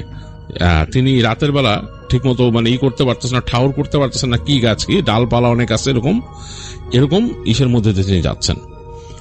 তো একটা জায়গায় এসে তিনি একটা হোঁচট খাইলেন, তার পায়ের সাথে কি বেঁধে গেল এবং তিনি পড়ে গেলেন, ধাপ করে পড়লেন সামনে। তো পড়ে দুই হাতে যে মাটিতে তিনি হাত রাখছেন অটো রিফ্লেক্স, এটাতে তার হাত ছড়ে গেছে অনেক। এই সময় তিনি ফিল করলেন যে তার কাঁধে কেউ থাবা দিয়ে ধরছে, খুব ভারী কোনো হাত, এবং তাকে ছেঁচড়ায় নিয়ে যাচ্ছে। তিনি বুঝতে পারলেন তাকে মাটিতে ছেঁচড়ে নিয়ে যাচ্ছে, এবং তার যে সোয়েটার এবং শার্টের ভেতর দিয়ে হাত টেনে তাকে ছেঁচড়ায় নিয়ে যাচ্ছে। তিনি পুরো প্রচন্ড টান পাইতেছেন এবং মনে হচ্ছে প্রচন্ড শক্তি দিয়ে টেনে নিতেছে তাকে কেউ। আর ফিরে তাকায় দেখতে পারতেছেন না থেকে, উনি এদিক ওদিক তাকাইতেছেন, কিন্তু দেখতেছেন যে আশেপাশে কোথা দিয়ে ছেঁচড়া যাচ্ছে, গাছের পাতা টাতা তার আশেপাশে, তার পুরা মানে অন্যরকম লাগতেছে। তো এক জায়গায় যে মনে হলো তাকে ফেলে দিল, এরকম থাম করে ফেললো এক জায়গায়, তিনি যে পড়ছেন, পড়ে তিনি তাকায় দেখতেছেন যে একটা বাসা, একটা বড় বাড়ি, মানে চেয়ার করলেন চাঁদের আলোতে, যেটা মোস্ট প্রবাবলি একটা জমিদার বাড়ি হবে, কারণ যেরকম বাড়িটার আকার আকৃতি বেশ পুরনো, এবং ওই চাঁদের আলো পড়ে বোঝা যাচ্ছে যে অনেক কারুকার্য করা ছিল, দেয়াল টেয়ালে বড় বড় পিলার আছে। তো তিনি বুঝলেন যে এটা কোনো জমিদার বাড়ি হবে, এবং মনে হলো ওই ছায়ার মধ্যে, মানে জমিদার বাড়ির যে দরজার ওদিকটা দরজাটা খোলা মনে হলো, এবং দরজার ছায়ার মধ্যে কেউ দাঁড়ায় আছে। তিনি দুইটা কণ্ঠস্বর শুনলেন, বলতে নিয়ে আসছিস? একজন ওখান থেকে বলছে যে হ্যাঁ নিয়ে আসছে, যা কুকুরে খাওয়াই দে। তো তার আত্মা আরো উড়ে গেল, মানে তিনি ওই সময় আর মানে রাখতে পারেন না যে তার বলতে কুকুরে খাওয়াই দে। তো তিনি শোনার পরে আর তার মাথার মধ্যে কোনো নাই, মানে সেন্স নাই। তিনি ওই অবস্থায় লাফ দিয়ে স্প্রিং এর মতো উঠে দৌড় দিলেন এবং দোয়া পড়তেছেন, মানে ওনার মাথার মধ্যে আর কিছু নেই, মনে মনে দোয়া পড়তেছেন যে কি বললাম আর কি শুনলাম। দোয়া পড়তে পড়তে তিনি দৌড়াইতেছেন। তো কোন দিকে যে দৌড়ায় যাচ্ছেন এটাও তার খেয়াল নাই, কিন্তু তিনি দৌড় দিচ্ছেন জাস্ট, এবং তিনি যেখানে জায়গাটা ফাঁকা পাইছেন ওখান থেকে দৌড়াইতেছেন আর দোয়া পড়তেছেন। কিছুক্ষণ পর তিনি কুকুরের আওয়াজ শুনছেন, যে তার পিছনে মনে হচ্ছে কুকুর দৌড়ায় আসতেছে, এবং মনে হচ্ছে কুকুরগুলা হিংস্র কুকুর যেভাবে ডাকে সেরকম বেশ ভয়ঙ্কর, মানে একদম মানে মনে হচ্ছে যে আপেলেই তাকে একদম মানে ঝাঁপায় ধরবে এরকম। তিনি দৌড়াইতে দৌড়াইতে দৌড়াইতে দৌড়াইতে রাস্তা মনে বুঝলেন যে একটা রাস্তায় উঠছেন, এবং এই যে মানে যেই রাস্তা দিয়ে যাচ্ছেন এখানে দুই পাশে, এক পাশে গাছ গাছালি, এক পাশে ক্ষেত, ফাঁকা জায়গা। তো অনেক দূর আসার পর তিনি খেয়াল করলেন যে একটা বাসা, মানে ওটা মানে টিনের বাসা, গ্রামে যেরকম হয় সেরকম একটা টিনের বাসা, এবং সেটা ঢোকার রাস্তা আছে পাশে, এবং সেই রাস্তাটা মনে হচ্ছে বেড়া দিয়ে বানানো। সুজন সাহেব এত জোরে যে বেড়ার উপরে পড়লেন, মানে দুই হাত এক করে ভয়ে, এবং কুকুরের ডাক শুনতেছেন যে, মানে এত জোরে পড়লেন মনে বেড়া ভেঙে চুরে নিয়ে তিনি ওই পাশে যে দরজা ভেঙে ওই পাশে চলে গেলেন, বেড়ার দরজা। তো ঘরের মধ্যে থেকে মনে হলো মানুষজন লাফ দিয়ে উঠছে, যাই কে কে চিৎকার চেঁচামেচি শুনলেন। তো মানুষের উত্তেজিত কণ্ঠ শুনে সুজন সাহেবের মনে হলো ধরে প্রাণ ফিরে আসছে। তিনি মনে হলো যে এত মধুর তার কাছে কোনদিন কোনো শব্দ লাগে নাই, মানুষের কণ্ঠস্বর, যদিও সেগুলো মানে বেশ অ্যাগ্রেসিভ টাইপের, এই কে এখানে কি ব্যাপার, এই সেই, তার কাছে এটা শুনেই মনে হচ্ছে যে তিনি ধরে প্রাণ ফিরে পাচ্ছেন। তিনি শুধু ওখান থেকে বলতে পারেন আমারে বাঁচান বলে চিৎকার করছে। তো ভিতর থেকে দেখলো মানুষজন হুড়মুড় করে কয়েকজন মানুষ মনে বেরোইছে। তিনি অস্পষ্ট ধোঁয়াটে চোখে দেখতেছেন, কারণ তার চোখ একবারে ঝাপসা হয়ে আসছে, তিনি মনে হয় জ্ঞান হারাইতেছেন। তো যাই হোক, তিনি জ্ঞান হারানোর আগ পর্যন্ত তিনি দেখছেন যে কয়েকজন মানুষ, পুরুষ মানুষ বেরিয়েছে, হাতে লাঠি, সড়কি ইত্যাদি নিয়ে। তো তিনি একটু ভয় পাইতেছিলেন যে তাকে না মেরে ফেলে বা তাকে না, কিন্তু তিনি আসলে আর সেন্স রাখতে পারেনি, তিনি জ্ঞান হারায় ফেলছেন। তো সুজন সাহেবের যখন জ্ঞান ফিরছে, দেখছে যে তাকে ওই মানুষজন মানে ঘিরে রাখছে এবং তাকে জলপট্টি দেওয়া হইতেছে। তিনি মানে ফিল করার চেষ্টা করলেন, তার দুই হাতের মধ্যে তারা ওই ঠান্ডা কিছু লাগাই দিছে আর কি, তার হাত ছড়ে গেছিল এবং তাকে জলপট্টি দিয়ে মানে মাথার মধ্যে জলপট্টি দিতেছে। এর মধ্যে একজন বয়স্ক লোক এসে বললেন যে বাবা আপনি কে? তো সুজন তখন বিড়বিড় করে বললেন যে আমি এখানে পথিক যাচ্ছিলাম, আমি সমস্যায় পড়ছি, আমাকে এখন আর কিছু জিজ্ঞেস করেন, আমাকে একটু ঘুমাইতে দেন। তো লোকটা বললেন আচ্ছা আচ্ছা আচ্ছা আপনি বিশ্রাম নেন, কিছু বললো না। তো সুজন সাহেব মানে ঘুমায় পড়ে আর কি আসলে, এবং অনেক দুঃস্বপ্ন দেখতে থাকে। তো কখন তার ঘুম আসছে বা ঘুম ভাঙছে জানে না। তো এরপরে যখন তার ঘুম ভাঙছে তখন দিনের বেলা আলো ফুটে গেছে। তো তখন সুজন সাহেবের গায়ে জ্বর, তিনি ফিল করতেছেন তিনি অসুস্থ। তো এই সময় তারা জিজ্ঞেস করলেন যে ওখানে দেখলেন যে হ্যাঁ ওখানে কয়েকজন মহিলা মানুষ চলাফেরা করতেছে। এর মধ্যে বয়স্ক লোকটা আসলো, এসে তাকে আবার জিজ্ঞেস করলো যে বাবা আপনার ঘুম ভাঙছে, কি খাবেন বলেন, কিছু খাবার দেই। তো সুজন সাহেব বললেন যে পানি খাবো। তো তাকে পানি দিল, আরো খাবার টাবার দিল, কিছু জাউ ভাত টাত দিল। দেওয়ার পরে তাকে বলতেছে কি ব্যাপার, আপনি মানে কি কোত্থেকে আসছেন, কি ব্যাপার এরকম, আমাদের বাড়িতে যেভাবে ভেঙে চুরি ঢুকছেন আপনি, আমরা বলতেছে ডাকাত পড়ছে। তো তখন সুজন সাহেব বললো যে ভাই আমি এরকম রাত্রেবেলা যাচ্ছিলাম, এরকম এরকম ট্রেন এরকম হারায় এরকম এরকম এরকম। তো তখন ওই মুরব্বী যিনি ছিলেন তিনি বললেন যে আরে আপনি তো ওই ভূতের স্টেশনে ঢুকছেন, ওই স্টেশন তো এখন আর চলে না, তো বন্ধ হয়ে গেছে। আর ওইখানে ওই যে জমিদার বাড়ি যেটা আছে এটা অনেক পুরানো, ওইখানে অনেক উল্টা পাল্টা হইতো। তো ওখানে তো পুরো সুজন সাহেব সবই বললেন যে কি দেখছেন, বলে আপনার ওখানে জিনভূত দেখা দিছিল, ওখানকার জিনভূত যারা আছে অনেকে দেখে, রাতের বেলা ওই দিক থেকেও যায় না, আমাদের বাড়ির থেকে বেশ কাছেই জমিদার বাড়ি, ওখান থেকে রাত্রের বেলা কেউ জানে না, মানুষ ওখানে গেলে নাচের শব্দ শুনে, তারপর ওই জমিদারের হাসির শব্দ শুনে। এখানে মানুষ ছিল যে দেখেছেন যে দুইটা পা হেঁটে যাচ্ছে জমিদার বাড়ির ওখান থেকে, দুইটা লম্বা লম্বা পা, দুইটা শরীর নাই, দুইটা পা যায় শুধু, এরকমও দেখছে মানুষ। তো মানুষ যায় না, আমার বাসার কাছাকাছি পড়ছে, এখানে কি করবো, যাক আল্লাহ আপনাকে বাঁচাই দিছে, আমার বাসা কাছে ছিল, এখানে আপনি আসতে পারছেন আর কি। তো এই আর কি। তো তারপর সুজন সাহেব ওখানে ছিল, ওই দিন ওখানে আর নড়ে না তিনি। পরদিন তিনি কোনো মতে বলে যে আমি যাব, আমার তো বাড়িতেও খবর দেওয়া লাগবে, নিশ্চয়ই সবাই চিন্তা করতেছে। তো সেই গ্রামের মানুষজন তাকে নিয়ে যেয়ে তাকে পরবর্তী যে স্টেশন যেখানে আছে সেখানে নিয়ে সেই ট্রেনে তুলে দেয়।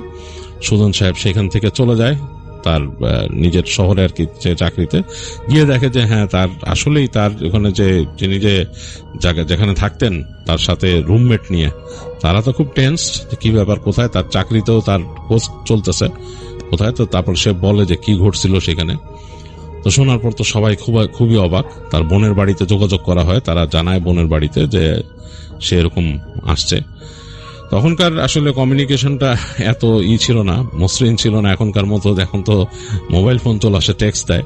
এটা যদিও 90s মানে প্রায় মিড 90s পরের ঘটনা, তারপরও তখনও কিন্তু বেশ কঠিন ছিল যোগাযোগটা। যাই হোক, সুজন সাহেবের বোনের বাসায় খবর পাঠানো হয়, মানে রায়হানদের বাসায়, এবং তারা পরবর্তীতে এসে তার মামাকে নিয়ে যায় এখান থেকে, এবং তিনি কিছুদিন বেড়ান বোনের বাসায়। তো ওই সময় রায়হানরা ভয় পেত, ছোট ছিল, ভয় পেত মামাকে নিয়ে, যে মামা ওরকম করে আবার ধরবে নাকি, যেহেতু তার ফুপু বলছে যে তোর মামাকে জিনে ধরছে, তোর মামা তোদেরকে আক্রমণ করবে। তো যেটা এই কেন বলছিল এটা একটা ব্যাপার, জিনে ধরছে যে কথাটা, যে সুজন সাহেব নাকি রাতের বেলা ফিল করতেন যে তার মানে আশপাশ দিয়ে কেউ ঘোরে এবং তাকে মানে কিছু বলতে চায়। এরকম দেখা যেত, ঘুম থেকে চোখ থেকে ভেঙে গেলে দেখতো যে এরকম কেউ একজন দাঁড়ায় আছে অন্ধকারের মধ্যে, এবং সে মানে এগিয়ে আসার চেষ্টা করে তার দিকে। তো সুজন সাহেব এই ভয়ে তার বোনকে এই কথাটা বলে, মানে রায়হানের আম্মুকে। তো রায়হানের আম্মু সেখানকার একজন আলেমের সাথে কথা বলেন তার ভাইয়ের এই ব্যাপার নিয়ে। তো আলেম যিনি ছিলেন তিনি বলেন যে আসলে আপনার ভাইকে রুকাইয়া করে দেখতে হবে যে তার উপরে কোনো এরকম আসর আছে নাকি, বা তার উপর নজর ফেলে রাখছে নাকি। তো এইভাবেই তিনি একদিন এরকম একটা স্কেজুল করেন যে অমুক দিন বসবো। তো রায়হানের মামাকে নিয়ে, মানে সুজন সাহেবকে নিয়ে আলেম সাহেব বসেন একদিন এরকম আসরের পরে, এবং বাসার দু একজন ছিল, রায়হান ওখানে ছিল না তখন, সে ছোট, সে আর ওইদিকে তাকে তো আর আনা হয়নি, তিনি শুনছেন পরে। যে তার মামার উপরে নাকি একটা আসর পড়ছিল বা নজর পড়ছিল, যেটা হচ্ছে যে সে যখন ওই জমিদার বাড়িতে ঢুকে এবং তখন নাকি ওখানে খারাপ জিন ছিল, যে খারাপ জিন হচ্ছে একটা হচ্ছে যেটা নাকি তাকে ক্ষতি করতে চাইছে, আর সেখানে নাকি আর একটা মেয়ে জিন ছিল, সে তাকে বাঁচানোর চেষ্টা করছে। তো সেই মেয়ে জিনের নাকি একটা নজর পড়ছিল সেই সুজন সাহেবের উপরে। তো সেইটাই নাকি তাকে এসে মানে তার সাথে কমিউনিকেট করার চেষ্টা করতো তার ঘুমের সময়। তো সেই আলেম যিনি ছিলেন তিনি সেই রুকাইয়া করে সেই আসরটা সরায় দেন, মানে তার উপর আর এটা প্রভাব পড়তে দেন না, তাকে সরায় দেন যাতে সুজন সাহেবকে আর বিরক্ত না করে। কারণ সুজন সাহেব ওই পথ দিয়ে তো আবার যাওয়া আসা করবেন, এবং সুজন সাহেব এটা তো হয়ই, সে যেহেতু ওইখান থেকে চলাফেরা করে বোনের বাসা আসে যায়, তো এটা তো হবেই। যাতে তার এই সমস্যা না হয় তখন তাই তাকে রুকাইয়া করে ওই আসরটা তার উপর থেকে কাটায় দেয়। আর সুজন সাহেবকে বলেন যে আপনি কখনো ট্রেনে চলাফেরা করলে রাত যদি হয় কখনো ট্রেন থেকে নামবেন না, মানুষের সাথেই থাকবেন, ওখান থেকে বেরোবেন না। ওই রেল লাইনের আশেপাশে হাঁটা চলা করাটাও ভালো না, হ্যাঁ, ওখানে অনেক উল্টাপাল্টা জিনিস চলাফেরা করে, এত বড় ধুধু প্রান্তর জায়গা, এবং জানেন তো। আর পুরানো স্টেশনে নামবেন না, ওগুলো অনেক পুরানো, অনেক স্মৃতি বিজড়িত জায়গা, ওইসব জায়গায় নামবেন না, ওইসব জায়গায় ওইসব জিনিস চলাফেরা করে, হ্যাঁ, মানুষকে ভয় দেখায়। তো তখন ওই সুজন সাহেব বলছিল যে উনি কি কি দেখছে, তখন ওই হুজুর বলছিল যে এগুলো ভয় দেখায় মানুষকে। ওই ধরেন কোন একটা পুরানো কোন একটা ওখানে স্মৃতি আছে, কোন উল্টাপাল্টা কিছু ঘটছিল, সেই জিনিসটাকে ইমিটেট করে ওই জিনটা দেখায় মানুষকে, দেখায় যাতে মানুষ ভয় পায়, মানুষ যাতে ওই জায়গায় এড়ায় চলে, এবং সেটা তার জায়গা হয়ে যায়। তখন সে তখন ওইখানে রাজত্ব করে, ঘুরে ফিরে নিজের মতো থাকে, আর ভয় দেখায় সে আনন্দও পায় মানুষকে। আর ওই যে পুরনো বাড়ি, অ্যাবান্ডন বাড়ি, ওইসব জায়গায় তোরা থাকেই, এবং অনেক রকমের অনাচার হয়েছে, অত্যাচার হয়েছে, এবং তারা ওই যে যারা ওই ধরনের জমিদার যারা ছিল বেশি বিলাসী, তারা ওখানে কালো জাদুর চর্চা করত। তো কালো জাদুর চর্চার ফলে তারা অনেক রকম অপকর্ম করছে। তো অপকর্ম করার ফলে সেখানে এই ধরনের আজে বাজে এন্টিটিস গুলো ওখানে জড়ো হয় থাকে, তারা মানুষকে ভয় দেখে, ওখানে আসতে দেয় না, এগুলো তো ঘটেই। এই হচ্ছে ব্যাপার। তো যাই হোক, সুজন সাহেবের কাছ থেকে ওইটা দূর করে দেয়, আর সুজন সাহেব পরবর্তীতে আর এই সমস্যায় পড়েন নাই আর কি। তো এই ছিল রায়হানের পাঠানো ঘটনা। ঠিক তখনই পিছনের কাউন্টারে থাকা ওই বড় আয়নাটা, যখন আমি সেদিকে তাকালাম, সেখানে চোখ যেতেই আমার কলিজা একদম শুকিয়ে গেল। কফির ধোয়ার মাঝখান দিয়ে আয়নায় স্পষ্ট দেখছিলাম আমার ঠিক সামনে বসা অর্ণবের কোনো মাথা নেই। তার গলা থেকে শুধু ফিনকি দিয়ে কুচকুচে কালো রক্ত বের হয়ে গড়িয়ে পড়ছে। আর তখনই ঘরের সব কটা লাইট একসাথে দপদপ করে নিভে গেল। ঘুটঘুটে অন্ধকারের মাঝে আমার দুই কাঁধের উপর এসে পড়ল দুটো হাড় কাঁপানো বরফ শীতল হাত। সেই হাতের চামড়া পচা আর নখগুলো তীরের মতো আমার পিঠের মাংসে গেঁথে যাচ্ছিল। একটা তীব্র লাশের গন্ধ আমার ফুসফুস অবশ করে দিচ্ছিল। তখনই আমার কানের একদম কাছে এসে একটা ভেজা চেনা গলায় কেউ ফিসফিসিয়ে হেসে উঠল। বলল, কফিটা তো খুব ভালো বানিয়েছিস হিমেল, কিন্তু তুই তো জানতিস না 3 দিন আগে ওই হাইওয়েতেই আমাদের গাড়িটা ধুমড়ে মুচড়ে গিয়েছিল। এই ঘটনা ঘটেছিল 2025 সালের ডিসেম্বর মাসের এক কনকনে শীতের রাতে। আমার নাম হিমেল আহমেদ। আমি মাগুরা সদর সেই এলাকার মেইন হাইওয়ের পাশে ক্যাফে 24 নামে একটা ছোট কফি শপ চালাতাম। হাইওয়ের পাশে হওয়ায় গভীর রাত পর্যন্ত দূরপাল্লার ট্রাক আর প্রাইভেট কারে যাত্রীরা এখানে এসে কফি খেতে আসতেন। সেদিন ছিল একটা কুয়াশাচ্ছন্ন বৃহস্পতিবার। প্রচণ্ড ঠান্ডার কারণে রাত 1টার মধ্যেই হাইওয়ে পুরো ফাঁকা হয়ে গিয়েছিল। আমি যখন দোকানের সব লাইট নিভিয়ে শুধু কাউন্টারের 012টা জেলে ক্যাশ গোছাচ্ছি, ঠিক তখনই ক্যাফের কাচের দরজায় একটা মৃদু ধাক্কা লাগলো। তাকিয়ে দেখলাম বাইরে ঘন কুয়াশার মধ্যে হুডি পরা একটা ছেলে দাঁড়িয়ে আছে। দরজাটা খুলতেই সে ভেতরে এলো। হুডির ক্যাপটা মাথায় তোলা থাকা অবস্থায় মুখটা ঠিকঠাক দেখা যাচ্ছিল না, কিন্তু সে যখন ক্যাপটা সরালো আমি স্বস্তির নিঃশ্বাস ফেললাম। ছেলেটি আমার খুব পরিচিত, আমাদের এলাকারই অর্ণব। সে ঢাকাতে একটা প্রাইভেট ইউনিভার্সিটিতে পড়ে। আমি হেসে বললাম, কিরে অর্ণব, এত রাতে কুয়াশার মধ্যে কই থেকে? ঢাকা থেকে ফিরলি নাকি? কিন্তু অর্ণবের মুখে কোনো জবাব নেই। সে কাউন্টারের সামনে একদম কোণার টেবিলটায় গিয়ে ধপ করে বসে পড়ল। তার বসার ভঙ্গিটা কেমন যেন যান্ত্রিক আর শক্ত ছিল। সে নিচু একদম আবেগহীন গলায় বলল, হিমেল, এক কাপ কফি দে, খুব ঠান্ডা লাগছে।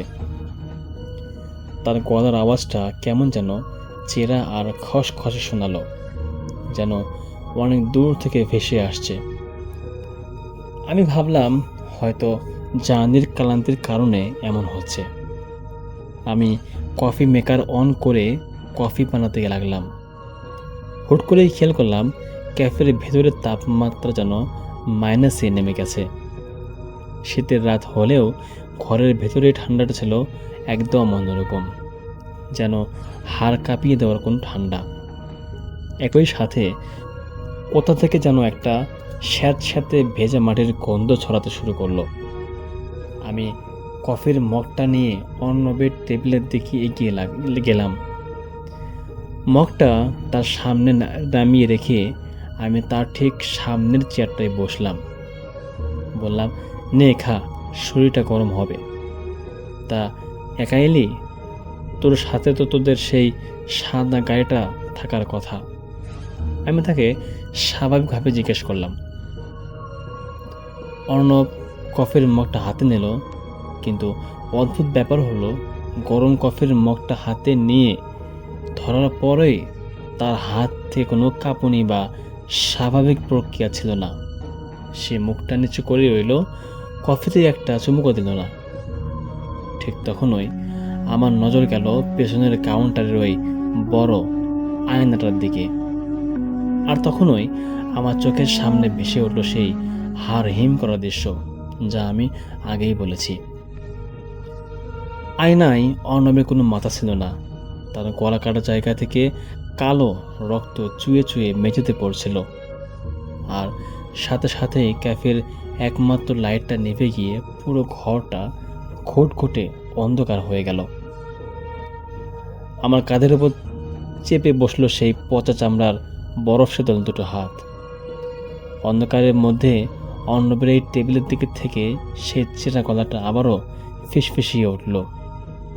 বলল, তুই তো জানতিস না হিমেল, 3 দিন আগে ওই হাইওয়েতে আমাদের গাড়িটা থমড়ে মুচড়ে গিয়েছিল।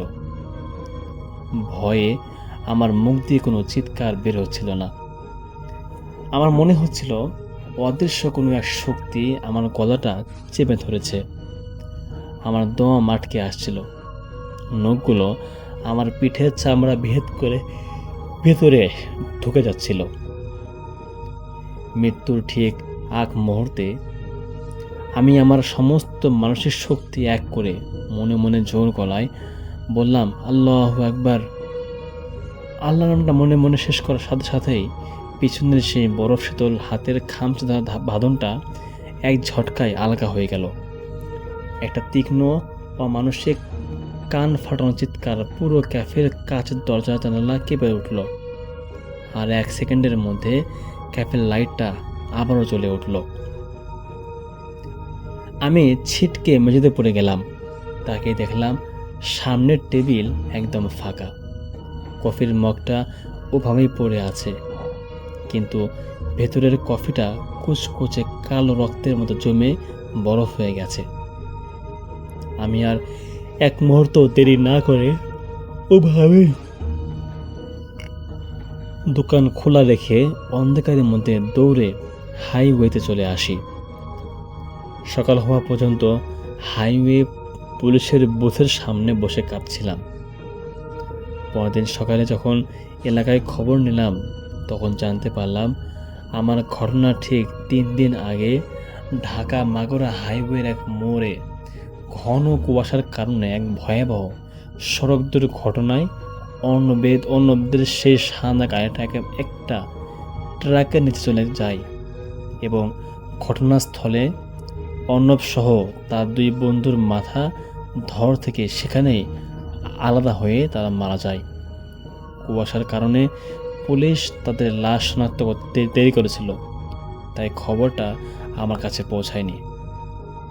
আজ প্রায় 1 বছর হয়ে গেছে আমি ওই কফি শপটা বন্ধ করে দিয়েছি, কিন্তু আজও গভীর রাতে যখন বাইরে ঘন কুয়াশা জমে আমার মনে হয় ক্যাফের সেই কোণের টেবিলটায় আজও হয়তো কেউ মাথা নিচু করে বসে আছে, যে 1 কাপ গরম কফির উসিলায় জ্যান্ত কোনো মানুষকে নিজের সঙ্গী বানানো যায় কিনা। যাই হোক ভাই, আজকের মতো এতটুকুই ছিল। আশা করছি আপনাদের ভালো লেগেছে। যদি ভালো লাগে আপনারা অবশ্যই লাইক কমেন্ট শেয়ার করবেন। আজকের মতো এখানে বিদায়। আল্লাহ হাফেজ।